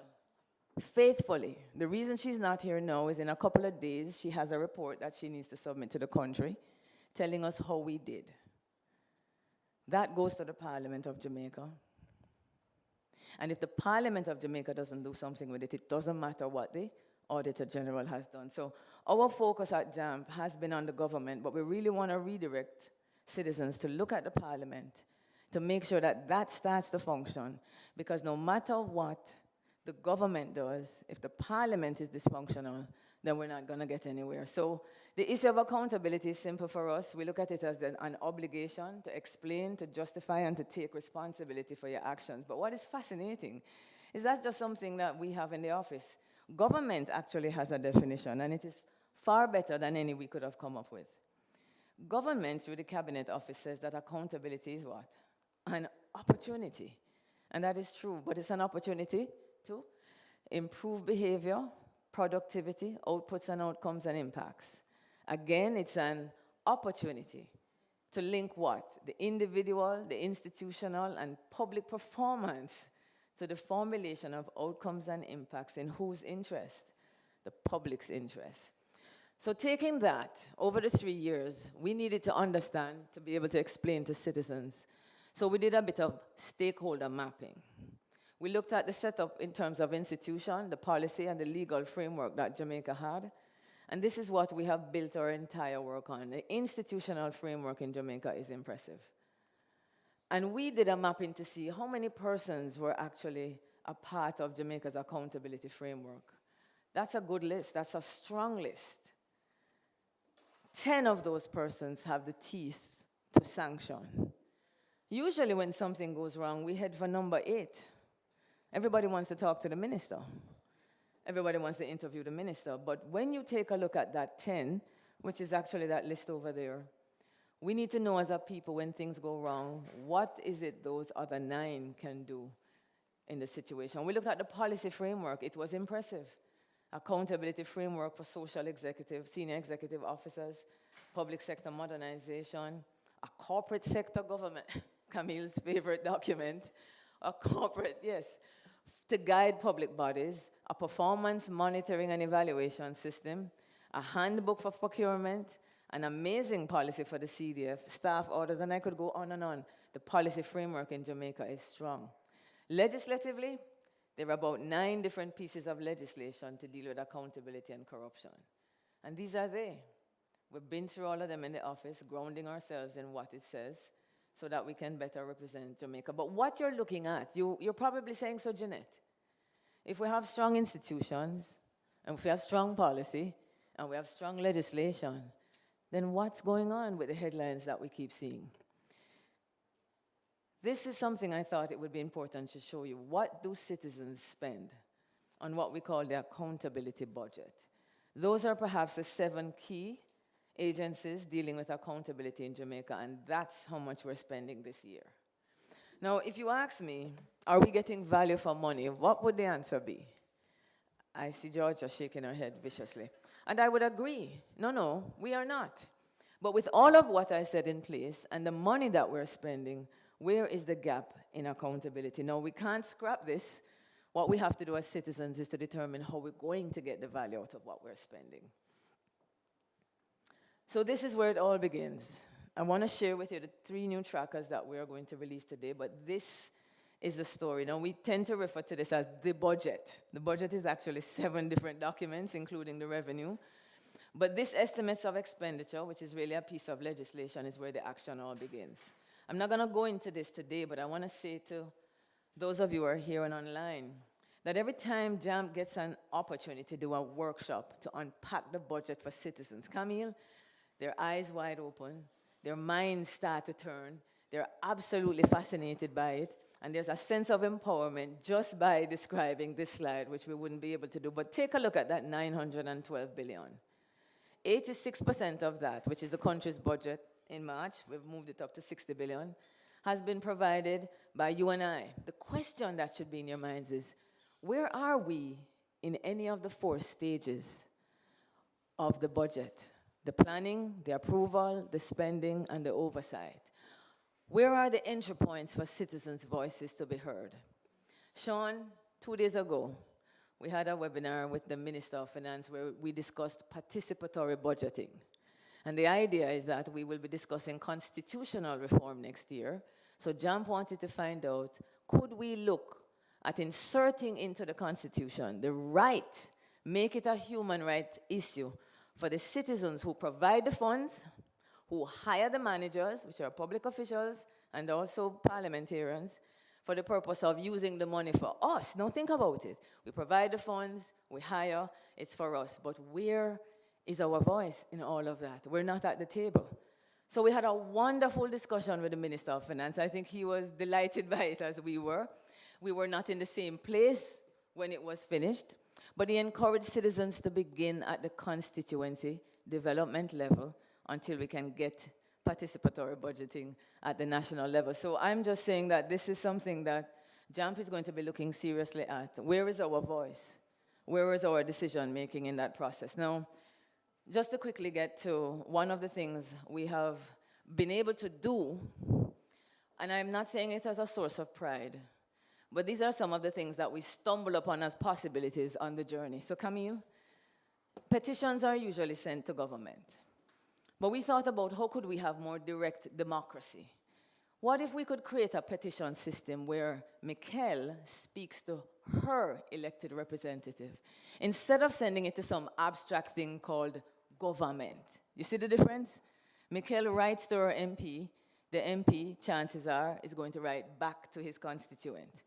It's only because we have the MP tracker and the database of MPs that we were able to create a petition system that saw citizens being able to speak directly to the parliament and having the parliament respond to them.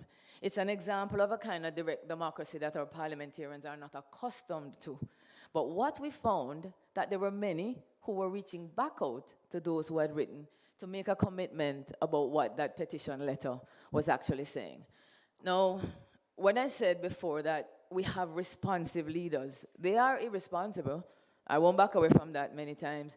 But I say responsive, and I'm going to give you one example just as a source of encouragement. When JAMP did this research, we discovered that we went back some 15 years. Parliament sits about 42 times per year. And we found that despite the headlines of waste and mismanagement that we see, and despite the fact that we have an Auditor General who is faithful to the cause, every year the Public Accounts Committee, having reviewed those Auditor General reports, would submit an annual report back to the entire Parliament. The idea is that our parliamentarians would discuss it, Camille, and they would come up with a recommendation as to how do we prevent this from happening again. Now, through JAMP's research, we discovered that in 16 years, that annual report had never been debated. I'm just going to ask you to think about Grace Kennedy, for instance, losing $150 million this month, this quarter. A report would have to be prepared. The chair gets that report. What are the chances that the chairman would get the report? And for 16 years, that would never happen. But in the public sector, it does. So JAMP began to advocate through the partnership with the private sector organization of Jamaica. Let's face it, I couldn't call up the business leader of the house that easily. But through the partnership with the PSOJ, we sat with the business leader of the house. And I'm very proud to say that out of that conversation, for the first time in 16 years, that report was tabled, and the parliamentarians met, and they discussed it. Now guys, that is amazing. That is amazing. First time in 16 years. So we're really grateful for the partnership that we've had with the PSOJ, but we are also grateful that we live in a country that when we do talk, when we sit down and have this kind of conversation as we did today, our leaders do respond. Now, this was actually the citizens' campaign that was also sent in to the Parliament asking our MPs to vote for that to be debated. And so it actually works. I just wanted to share that with you. Now, in terms of our, in terms of our new trackers, I just want to quickly share with you the potential that they have with a quick demo. The challenge that I have is that I thought I would have my laptop, which I always do for presentations, but there's a member of staff, the cable wasn't long enough to get it to me. So I'm gonna ask Marlon, who has also worked very hard on these new trackers, to help me out with a demo. And I'm really excited about this because the first one we're releasing today is the first of its kind in Jamaica. And I say first of its kind because the Ministry of Finance has always made the budget available. I'm sorry I didn't bring it today. I always have it with me. It's yay high, and I have to almost lift it with two hands. But when we shared with the Ministry of Finance what we wanted to do you know what they did, Camille? They didn't send us the information that's in the printed document. We got a file that was so granular in spending. You can know how many cows and pigs the government is buying this year. That is fascinating. You can know how many envelopes and the cost. That means that the citizen with a smartphone in their hand, and if Marlon is cranking up the system, we will give you a demonstration of what we are hoping will come out of a smartphone where the budget of Jamaica is actually present. Now, can you go up a little bit for me, Marlon, first? A little bit. So before we get into the thick of things, not only are we providing you with the information, but since we said we want to educate and stimulate, there are actual videos on the website that explain to Jamaicans what that budget cycle is, how to access government information, because I believe when we really start to dig into it, questions are going to come to citizens' minds. So it's going to be important to know when the questions come, how do I ask the questions? We have a video that explains that to you. And the third is how Parliament works to hold government to account. The Parliament approves that budget, government begins to spend. It's important that you know what is the job of parliamentarians to make sure that if the government is making decisions contrary to the budget, what are our MPs to do about it? So we think those are 3 solid animated videos that will assist you. Some very useful resources on the left and linked to the Ministry of Finance. And as a principle at JAMP, whatever data we provide to citizens, the citizens should have access to the raw data. We are making it more digestible, but you should be able to JAMP, hit that link, and actually see the file that came from the Ministry of Finance to verify if the information that we have is actually correct. So we have for you 2 different formats of the present budget and the previous budget. Now I'm going to ask Marlon just to scroll up a little bit so we can do a demo for how we anticipate that this could be useful. Now, the budget of Jamaica was not put together with you in mind. That's just the truth. It's predominantly a technical document that's there to guide the Ministry of Finance and the departments and the agencies. But thanks to this Minister of Finance, we have been getting every year what we call a citizen's budget. But that's still a very small summary of what the budget is about. Now, if Marlon could scroll down, I'm going to just give you a quick overview before we do a search to demonstrate. The first page just gives you an overview for all the different services that the government offers and the percentage that goes towards it from the budget. Scroll down a little more for me, Marlon. And since this is an overview page, it will give you information such as where is the source of the money. On the right-hand side, of course, the taxpayers at the top, but we have the different donations and the grants that's coming in. And on the left-hand side, we have the revenue. So we see how much we're paying in taxes versus loans, appropriations in aid. Let me just take the opportunity to quickly say that some public companies do well enough that they can actually contribute money back to the consolidated fund. So that's a quick snapshot of what the summary will be of our budget tracker. I'm going to ask Marlon to scroll up a little bit for me so we can show you what the filters on the left will do. If you click for me, the expenditure summary,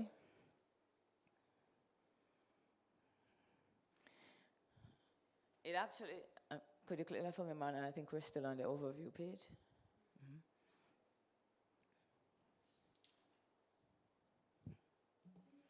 Thank you. This takes you to a summary, but looking just at the expenditure. Now, if you look at the top, we have broken out for you a quick sense of the budget being 912. What is the largest administrative spend? And administrative would be the Ministry of Finance paying our debt. When we look at the largest functional spend, that's general public services, and I won't go into what that is right now, but if you Google it, there'll be an answer. And the largest funding source, naturally, would be the taxpayers of Jamaica. And a quick snapshot to let you know, in comparison to the previous budget, that we have had increases from the blue and the red dots going up below. There are fields that have been provided for you to begin your searches. The fiscal years, we have provided 2 years worth of budget because naturally a comparison is always going to be useful. But the idea is to have at least 5 years worth so that we can track the trends and patterns of how our money is spending. We have a field, if Marlon could do the drop down for the public entity. If you have come particularly looking at a ministry, immediately you do that click, you will get all the information that you need. If you're interested in source of funds, there's also a field provided for that. To the right is a reset, which allows you to start over your searches if you need to get back to the home page. If Marlon will scroll down, I just want to show you very quickly. Oops, that's our website, sorry. Expenditure summary, thank you. The first chart on your left is always one that citizens react to when we share how much Jamaica spends on what we call recurrent. Salaries, light, utility bill, water, versus what we spend on what we call investment.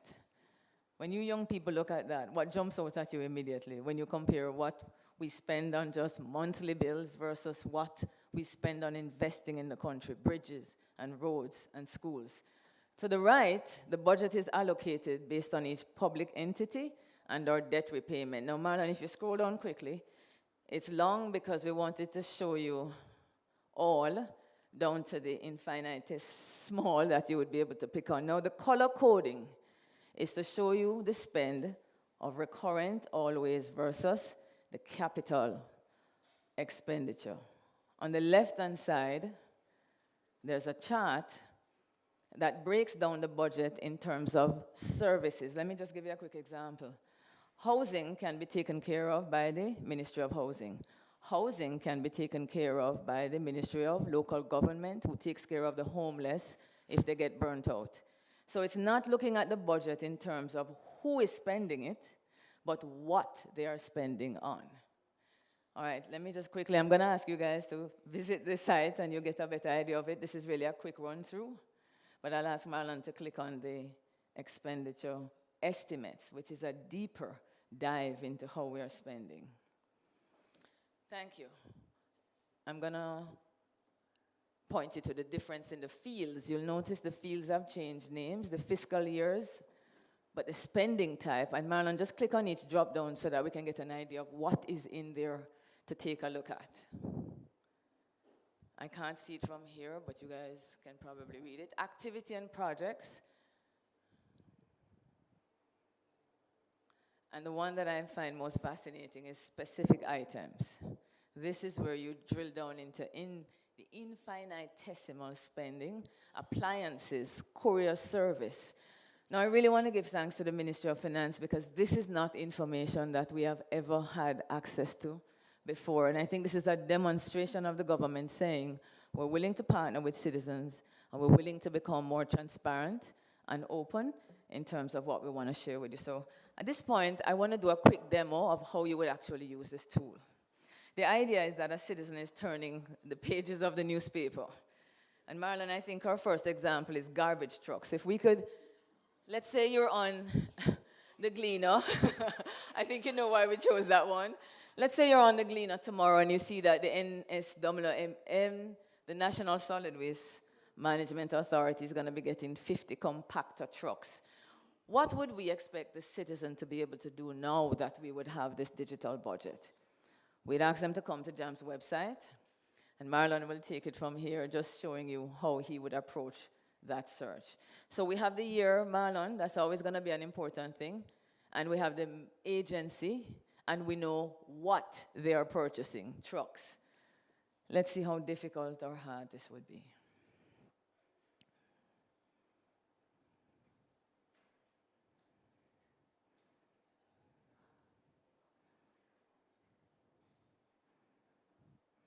Now, everything on the dashboard changes to reflect that purchase. Is it the amount of money the Jamaican government said they would spend? Does anybody remember what they glean up?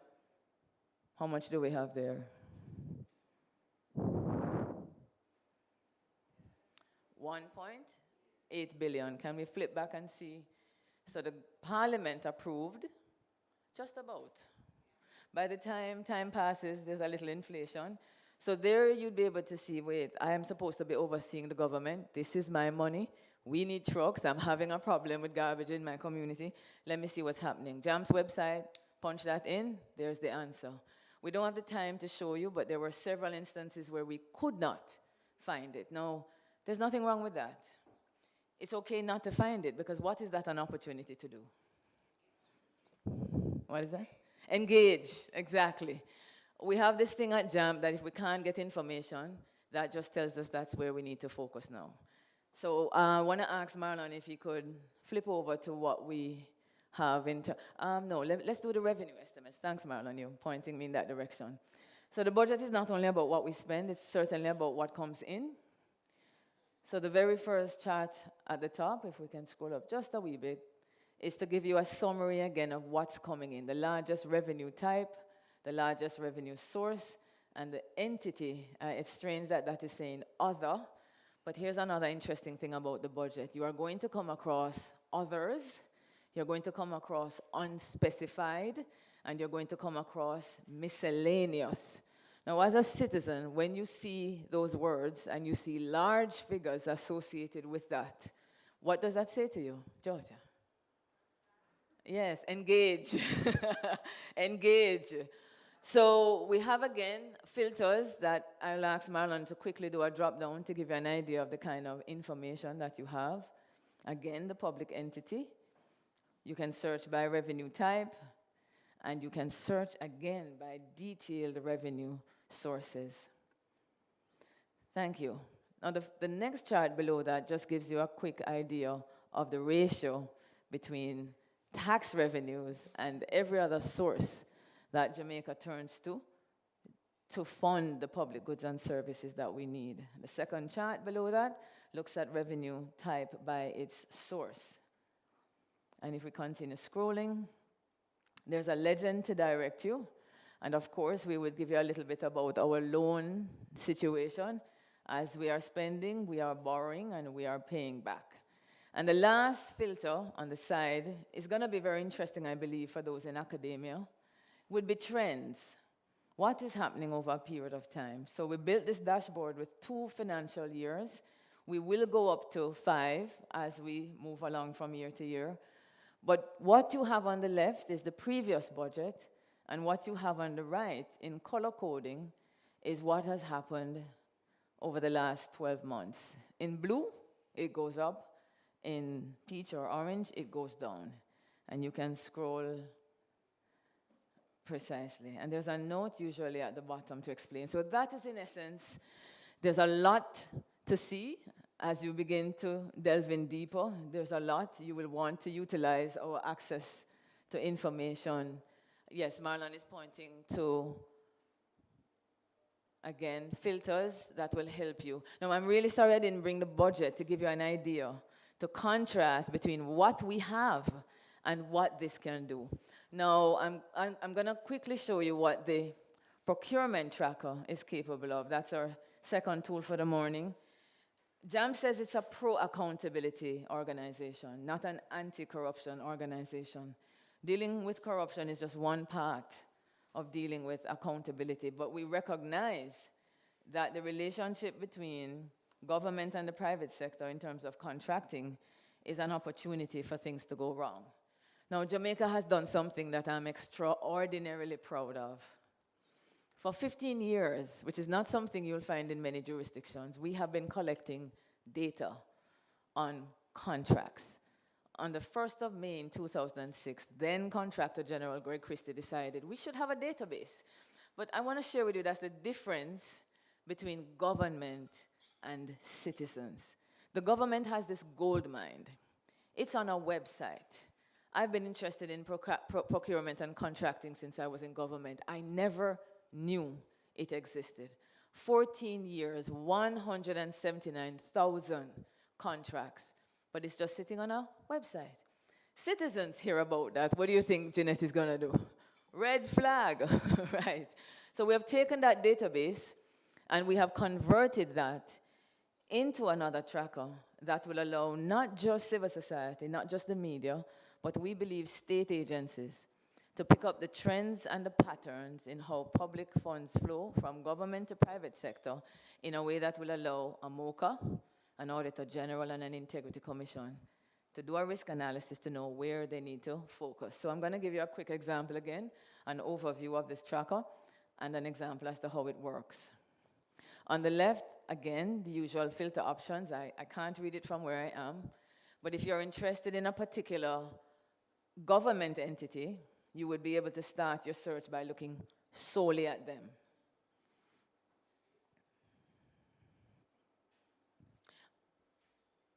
Okay. And I have to say that 179,000 contracts is a fairly heavy database, so sometimes you have to give the site a little time. I think under that is the contractor. What if there was a specific private sector entity that you wanted to have a better understanding of their ties, particularly as you look at their contracting over time? That filter would help. Procurement types. This is not a workshop on procurement, but there are several different types. The one that concerns our anti-corruption agencies most would be direct contracting. That is when there's no public tender. You basically call up one contractor, and for reasons which can be permitted, they are allowed to do direct contracting. So you can also search in that manner. So there we have it, 179,035 contracts, 816 billion, 251 entities in this database.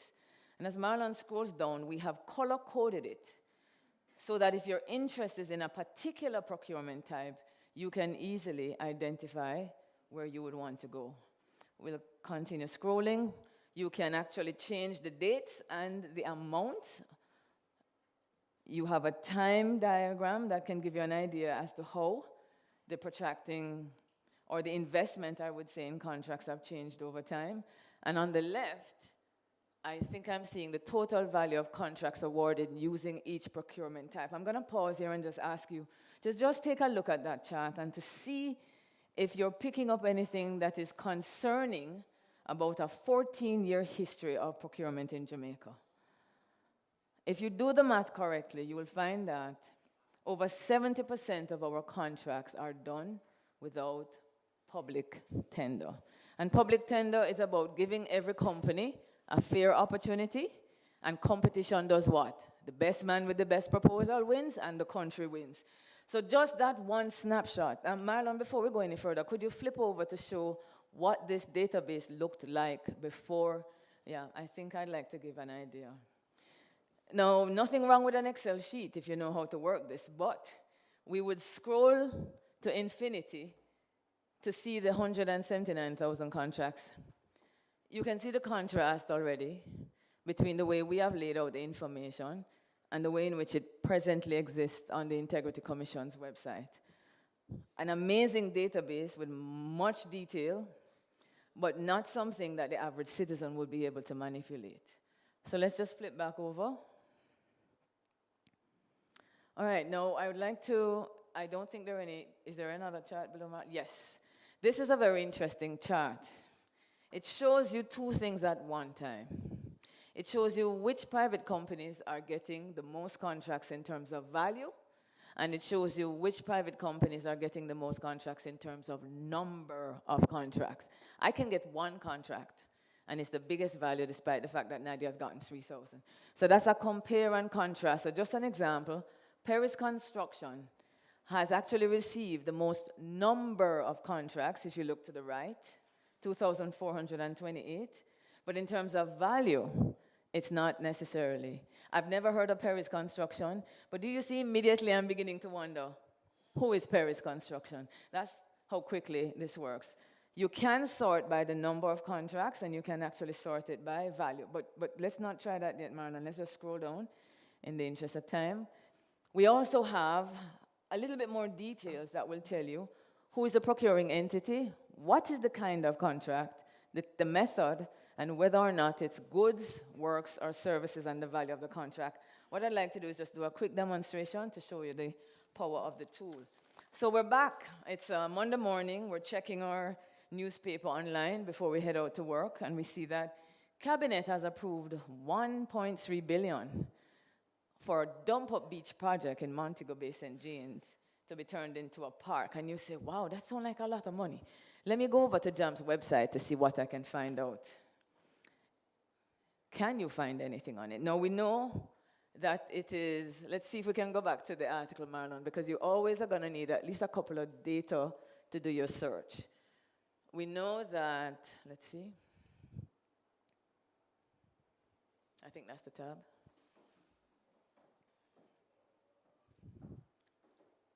Yes, thank you. So if we can scroll down a little bit to the article, can we find out, yes, the entity is the Urban Development Corporation, and the contract has been handed to M&M Construction. So we're citizens. It's our funds. Let's go and see. Hi, Ryan. We have Ryan Evans from the Integrity Commission with you. Glad you could join us, Ryan. Thanks. Came at a good time. So we could flip over. We know the procuring entity, and we know the contractor. You can search from any of those two. Let's try to search from the procuring entity.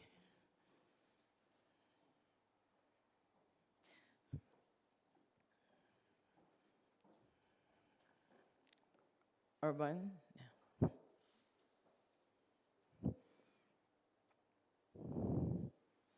Now, when selecting apply, what the database will do is bring up every single contract that has been handed to the UDC in the last 14 years.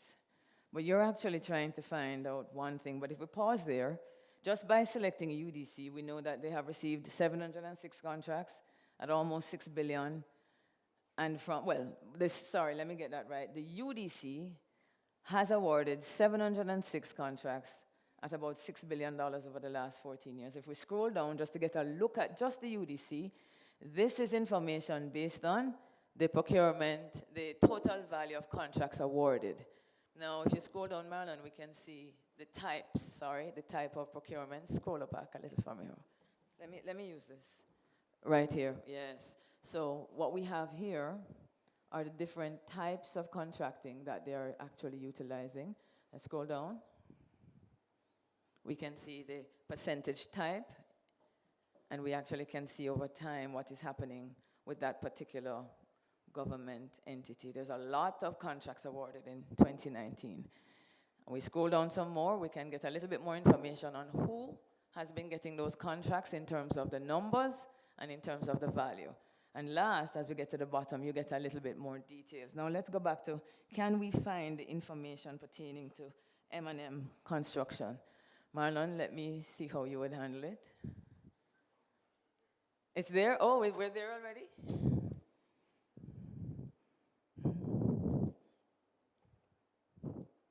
Ah. So if you get to where the details are, can you see this contract here?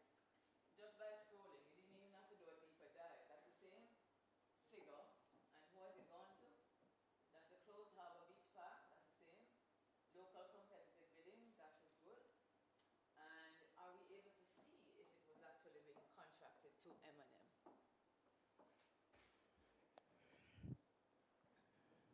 Up.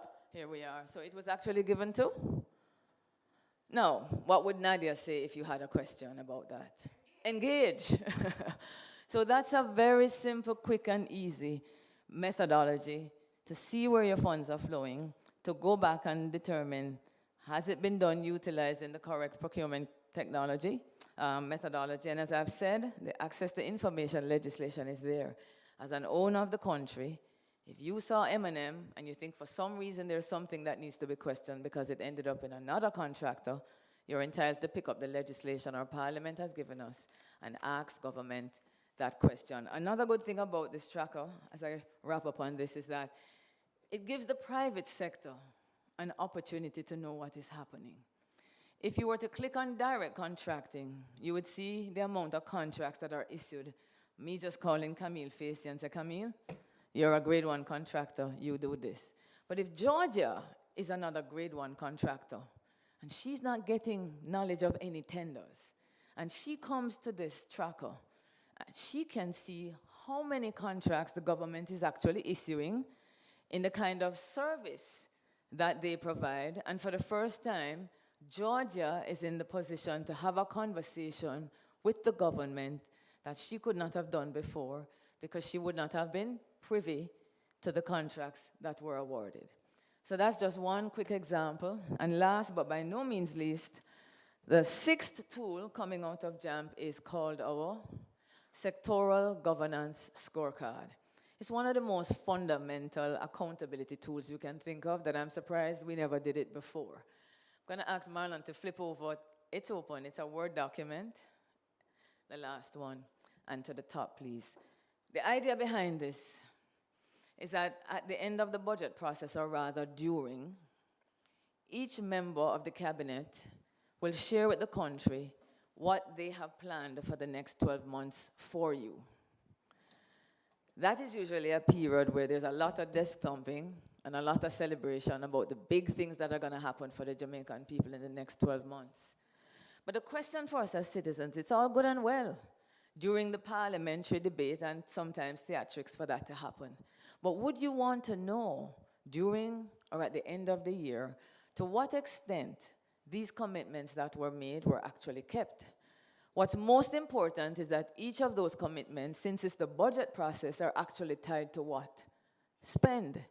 So the question of whether or not it was actually done, and if it was not done, what was the money used for and where did it go, becomes very important as a basic accountability tool. So JAMP, with the help of Parliament, we received all the sectoral presentations for the last financial year. We had 108 commitments made for the Jamaican people in each sector. And the summary findings are that we had 41 commitments kept out of 108. 33 are still in progress, and 34 were not kept. Now, as the people who were funding this plan, I'm just asking, out of 108, how do you feel about the fact that only 41 for that year was actually achieved? Now, bearing in mind, the idea is that funds are allocated. It's not a case of government making a plan, Sean, and boy, we don't have the 608 million. Now, this is going to be published in the newspapers on Monday, because we believe, Aniceto, that all citizens, not just those in the room, should be able to open up the newspaper and have a really fair assessment of how did my government do last year. So I'm just going to ask Marlon to slowly scroll down, just to give you an idea. We have the Attorney Generals, the X, let me just say, we have 3 columns. The one on the left, scroll down a little bit, up a little bit for me, Marlon, yeah. So to the extreme left for the columns, kept. The one in the middle is in progress. And then to your extreme right is not kept. So you will be able on Monday morning to take a closer look at this as we scroll through each of the sectors, what they planned to do, what is the current status, and what was the result at the end of the financial year last year. Now, the idea, Camille, is that we don't want to get this assessment and do another one next year, and we have nothing to compare it to. The government probably will be doing better next year. 160 promises, maybe 70 kept. So we will be designing another tracker that will host the information on the promises. So over a 5-year period, the people of Jamaica, Ryan, can take a look. Maybe last year was just a bad year. But 5 years give you a good idea as to whether or not the government is in fact working for you. Last and by no means least is the question of how we vote in Jamaica. And we vote, family voting all the while for PNP. Manley did give my grandmother a piece of land and I'm still on it.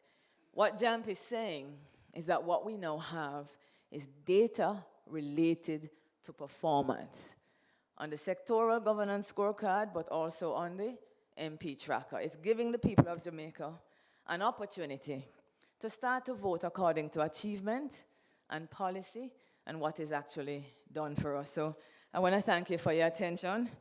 We've shared with you the 3 trackers that we've been working on. We're now releasing these new 3, and I hope we have whetted your appetite enough as I hand over to Nadia to take any questions that you might have. Thank you very much.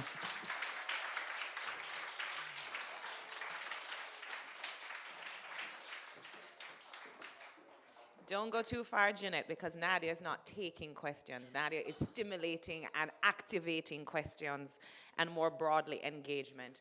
I'm looking for my chairperson, Carol, because I believe we have 20 minutes, but if it is more or less than that, Carol, please just let me know. And I'm also indicating to Oak Tree, Marilyn at the back, to either WhatsApp me questions that come in from folks beyond the room, or I may point to you if you see anything, just raise a hand and I will shout to you. So for those of you who are online on the YouTube channel, please recall that the handle is at @JAMP_Jamaica and the hashtag for the event is Mind Your Business Jamaica. So if you want to put your voice in the room, we are tracking Twitter just to hear from you. We're looking forward to hearing from you. So no long argument from Nadia. I think our greetings and our remarks were excellent. They really focused our mind. I think one of the big takeaways that I got, especially from Jeanette, is that, listen, we have come so far, but in order to go further, all of us have work to do, right? So we talk, we listen, we learn, we gather like this in order to inform the work that we have to do. An organization like JAMP with leadership like Jeanette's will innovate, initiate, invest, create tools like this to then support what? The work that we all have to do, yeah? So we have 6 incredible tools. And I can let into the engine room a little bit to say, when we're meeting as a team, the directors, we said, Jeanette, another tracker? When, how, which way, what you mean? And then they not only get produced, they get produced at a standard. But I think we agree that the next stage is what is a deepening of the engagement around these tools? How are we utilizing these tools? And we've heard who's in the room. We know we have private sector leadership. We know we have the agencies that are working with the government to do this kind of work well. We know we have NGO partners, including church representation in the room. So I want to throw out there what types of thoughts or questions or reflections immediately come to mind when we talk about actually using these tools?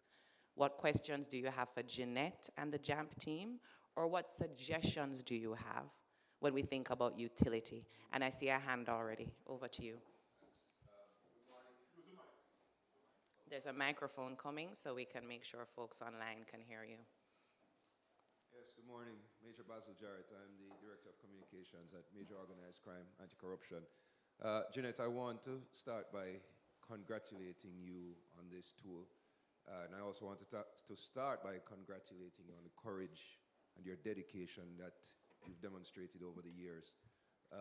Those are themes that we at MOCA value. I imagine that, you know, in doing the work that you do, you come upon a lot of opposition. And I just want to encourage you to continue to press on. That courage and dedication are themes that we admire at MOCA, but we also admire two other themes which you touched on this morning: partnership and citizen support. Which is coincidental because tomorrow we at MOCA are actually launching a similar initiative that's really aimed at driving public support for some of the work that we do. And I think it highlights a question that I really want to see if you can address this morning. The issue of the siloed approach that we take. You here, you're doing really good work in the accountability sphere. But there's also a law enforcement aspect of it that needs to be paid attention to. People don't really feel motivated until you can sink your teeth into them, and that's where we are interested. I hope that doesn't make the headline that Major Jarrett wants to sink his teeth into criminals and corrupt officials, but there is a very important aspect of the work you're doing, and that has to do with the law enforcement component. So my question to you here is, how can we break down that siloed approach that we take? How can we build stronger partnerships between entities such as JAMP and the law enforcement to help not only educate citizens as to what their roles and responsibilities are, but also to help us bring down the teeth that we would like to bring down at times to help strengthen the investigative and the prosecutorial arm of the work that we do. What suggestions do you have to tightening up that relationship to help us do our jobs better? Thank you.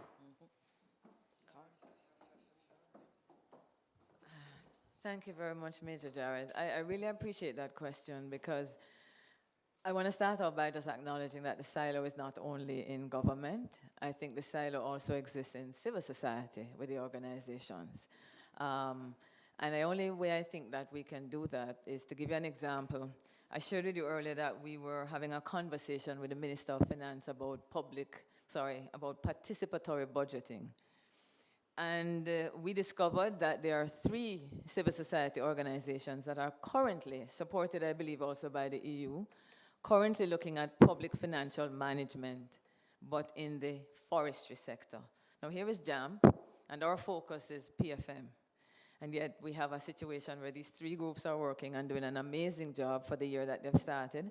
And JAMP is over here with tools, and yet there hasn't been sufficient overlap. So the first thing I want to acknowledge, Major, is that it's not just a feature of government. I would say that the way in which we've been approaching breaking it down is we have built a pretty good relationship with the Supreme Audit Institution as citizens. We've reached out. I'm emphasizing that because, Camille, we complain a lot about what government not doing. But I always say in my workshops, when I point at a politician, there are 3 fingers. Remember our parents taught us that, York? When I point, there are 3 fingers pointing back at me. It means that the citizen can also do the approaching, Major. The Auditor General didn't come and knock on JAMP's door. We knocked on hers. But when she opened the door, she said, welcome. So I would say one way of breaking down the silos is to ask the citizens to start knocking on doors. That means, Major, I'll be coming to see you next week sometime. But I say that because this research in accountability began in 2016 with the Jamaica Civil Society Coalition. One of the results coming out of that study was that the Auditor General of Jamaica produces her report. But when we spoke to the other agencies, they were not reading that report. So when Major Jarrett talks about the silo, MOCA wasn't looking to the Auditor General's report to pick up where they needed to focus, right? So what I'm really trying to say is, yes, the silos are there. I am looking at it only from the citizen's perspective and saying we as citizens should not be waiting for MOCA to come to us. I think the citizen needs to reach out. As we have reached out to the Auditor General, I think we need to start reaching out more. We've started to develop a relationship with the Integrity Commission through Mr. Evans, who is here. I think we need to pivot and also start to break down the silo by letting the citizen recognizing that it can start with us. That's basically what I'm saying. JAMP began, reaching out to government, government reached back out. I prefer to focus on the citizen than to focus on the politician. And it's not that that's a bad idea, Camille, but we've been focusing so long on what government must do that I think we forget what we can do. I just want to quickly share an example of why I think this is very powerful. The IMF was coming to Jamaica and citizens were scared. I heard about it from the 70s and it sounded scary. And so we decided we would call up our Member of Parliament and ask him to come and explain to us, what does this mean? Our parliamentarian came, and at the end of the meeting, Major Jarrett, you know what he said to me? He said, I've been a parliamentarian for 35 years, and I've never had citizens call me to discuss policy. We had such a good night. What I'm saying, Camille, is if we reach out, you'd be surprised to see how they respond. So, Major Jarrett, I think government is waiting on us as well. I think MOCA is waiting on us. I will be there tomorrow, because this is a citizens' initiative to encourage us to come to you. But that's my side of it. The citizens can do the reaching out to break down the silos that exist in government and between citizens and these offices. Camille, you had a question? Yeah.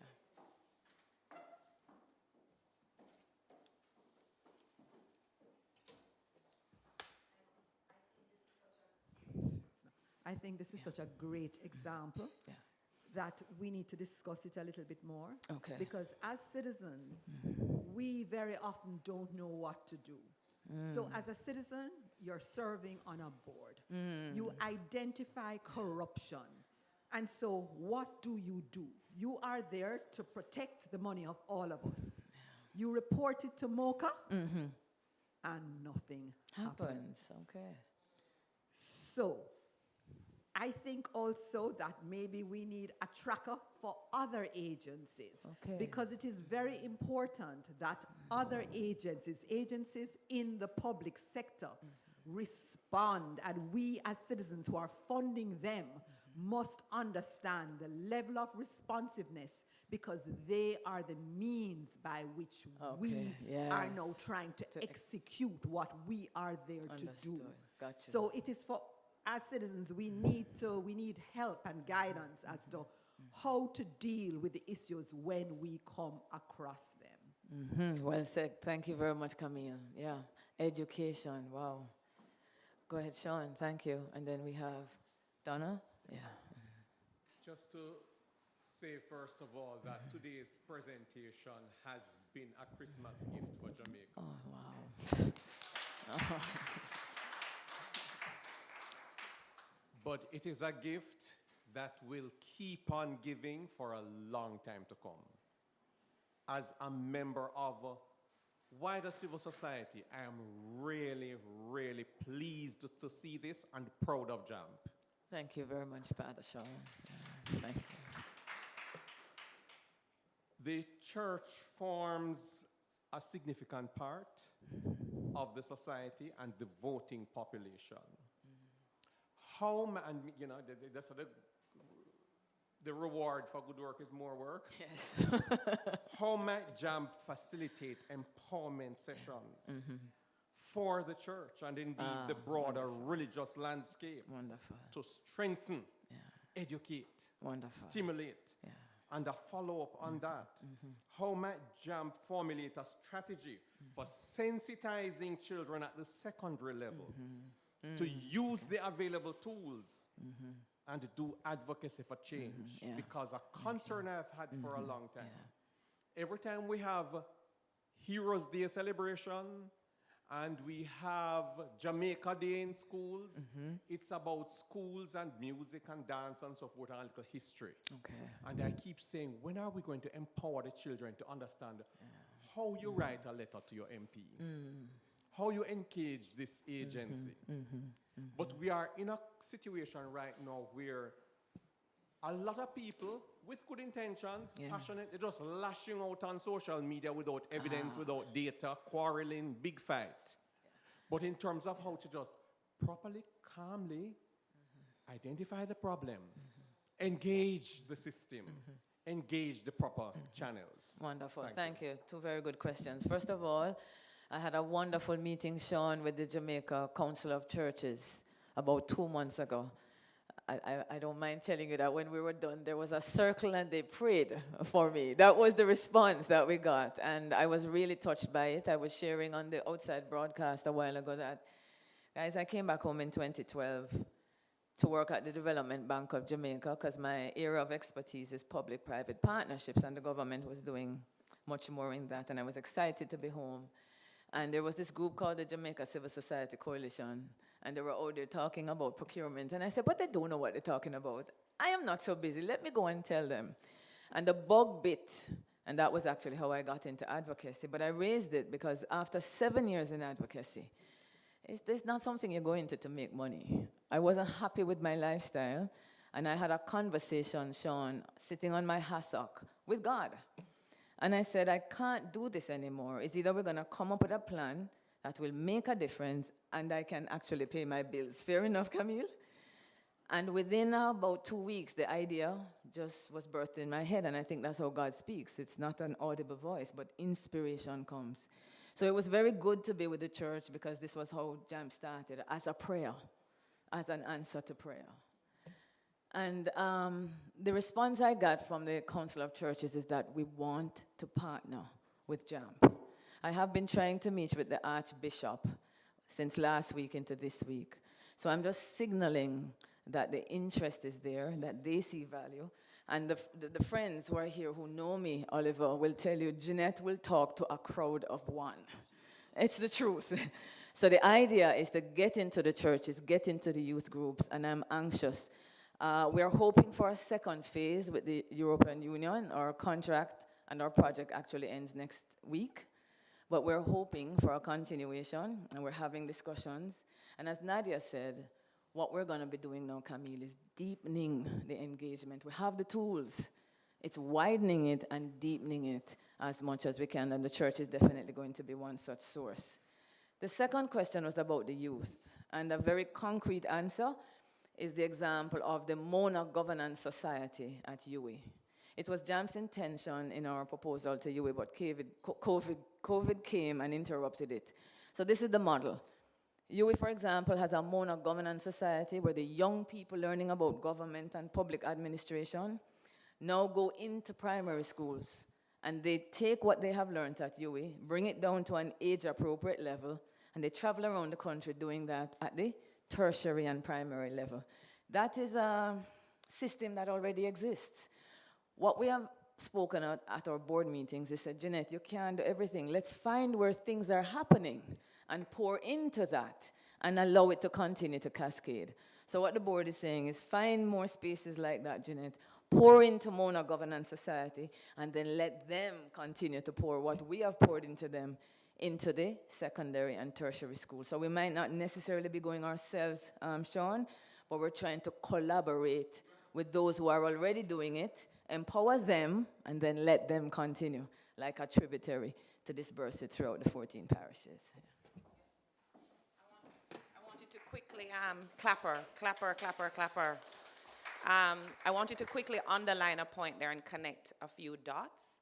We noticed in what Howard Mitchell said to us that we're used to operating sometimes as being dominated. That is what it is to be ruled. You wait for someone to come show you, to give you, which is a different thing from being led, which requires what? Participation, not domination. So part of, I think, where we're at in the journey is that even when the tools are there, there is something about activating the empowerment in each one of us as individuals, but also as organizations and sectors. So for instance, to have a Jeanette Calder who will build the tool, while also showing up for every meeting, audience of 1 to audience of hundreds. Also picking up when the media calls to do the public advocacy, while sometimes paying the price for it, right? It's very unusual that you're going to be able to have someone do all of that the entire way. So when we talk about deepening the engagement, it is this incredible Jeanette, it is an organization, JAMP, but it is many other organizations looking at the tools and saying, let me collaborate with you truly. Let me co-create a program because I know young people. Let me take on that part and partner with you because you know the tools and you know the accountability framework. So, I mean, we are really looking for, from churches to journalists to everyone, private sector leadership that's looking to mainstream, oh, look, this is how you can actually take up the procedures that are there. You know, so let's really, if there's one thing, I think the buzzword we're leaving here with is really mind for we business. It's all our business. It's not an individual thing. So therefore, reach out to JAMP, utilize the tools, play with them, give the feedback, and start thinking about what type of collaborative, co-created programming, ongoing, to really push home the change and the impact that this kind of tool can do, right? As someone said, one of our greeters, it's about bringing the power to the people. Governance is about people. We can't sit back and say, well, it's being lorded over me. We have to step up and take it into our own hands. So thank you to these tools for supporting that process. If there are no more burning questions, I'm going to invite our chair for the next step in the proceedings. Yeah? Thank you.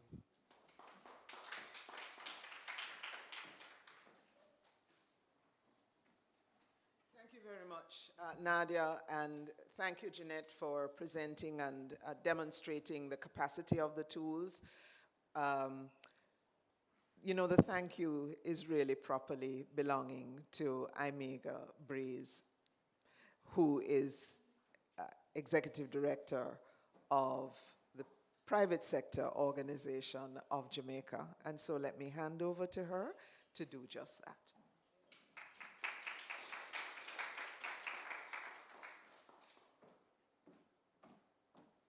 Thank you very much, Chair, and I apologize for my voice. I'm losing it, but what can I say about wow? We heard earlier that it's a Christmas gift, but it will just be ongoing. And from what I heard here today, you know, it's just been from Howard's speech, just stimulating the mind and our thought process. And then Camille, you know, just partnership. When you talk, it's all about partnership. And if you look at the banners behind me and the people in the room, it's the private sector, it's civil society, it is the government providing the information, it is our international development partners. It's all hands on deck to say to the people of Jamaica that we can hold our government official, we can play a greater role in the development of our country and a better nation for our people to live, work, do business, and raise families. So I'm happy to be here as a partner today, the PSOJ, starting this journey with Howard and Jeanette. And I'm going to ask everybody, give Jeanette a big round of applause. I mean, I'm going to be honest, she gets miserable sometimes, but the misery is shown in the results, the passion, the commitment, the weekend works. I tell people that Jeanette is at 6 o'clock on Fridays and every Saturday and Sunday. That's when Jeanette reaches out. But what we've seen today, you know, 3 years of just hard work, and I commend the board of JAMP, again, Howard Mitchell, and just, you know, even the team at the PSOJ, we play a role in marketing, you know, the accounting, the HR, and we've been there behind it all. And so to everyone, use the tools. They're here for us. A lot of monetary resource, a lot of technical resource has gone into it. It is ours. It is about empowerment. And I have learned, I work on this project, but I kept learning today. It is about continuous improvement and learning. So thank you to everyone who participated on the program. Thank you to all the partners. And as I said on the outside broadcast, and I have to thank the media, And I encourage the media, you play a role in channeling this message to every home in Jamaica that I have the information. I have the information to act and to do for the betterment of our country. Thank you, everyone. Have a fantastic day.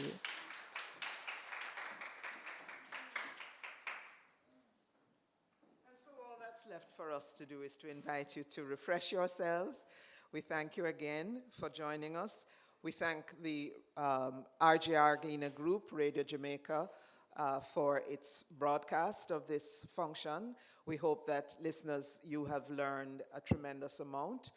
Do please, as well, those who have patiently listened and followed online, on YouTube, on JAMP's YouTube channel, and all the other platforms. We thank you so much for joining in via those means. And so let me remind you that JAMP is on every social platform, social media platform. You can follow us there. You can catch recordings that you have missed on our YouTube channel, etc. And most importantly, you can go to jampja.org, where all the tools are available for your use. Until we meet again, we thank you. We wish you a really, really wonderful rest of your day. And we look forward to your outreach to JAMP, because JAMP remains at your service. Your organizations or your community group or yourself as an individual, we are at your service. Thank you very much, everyone.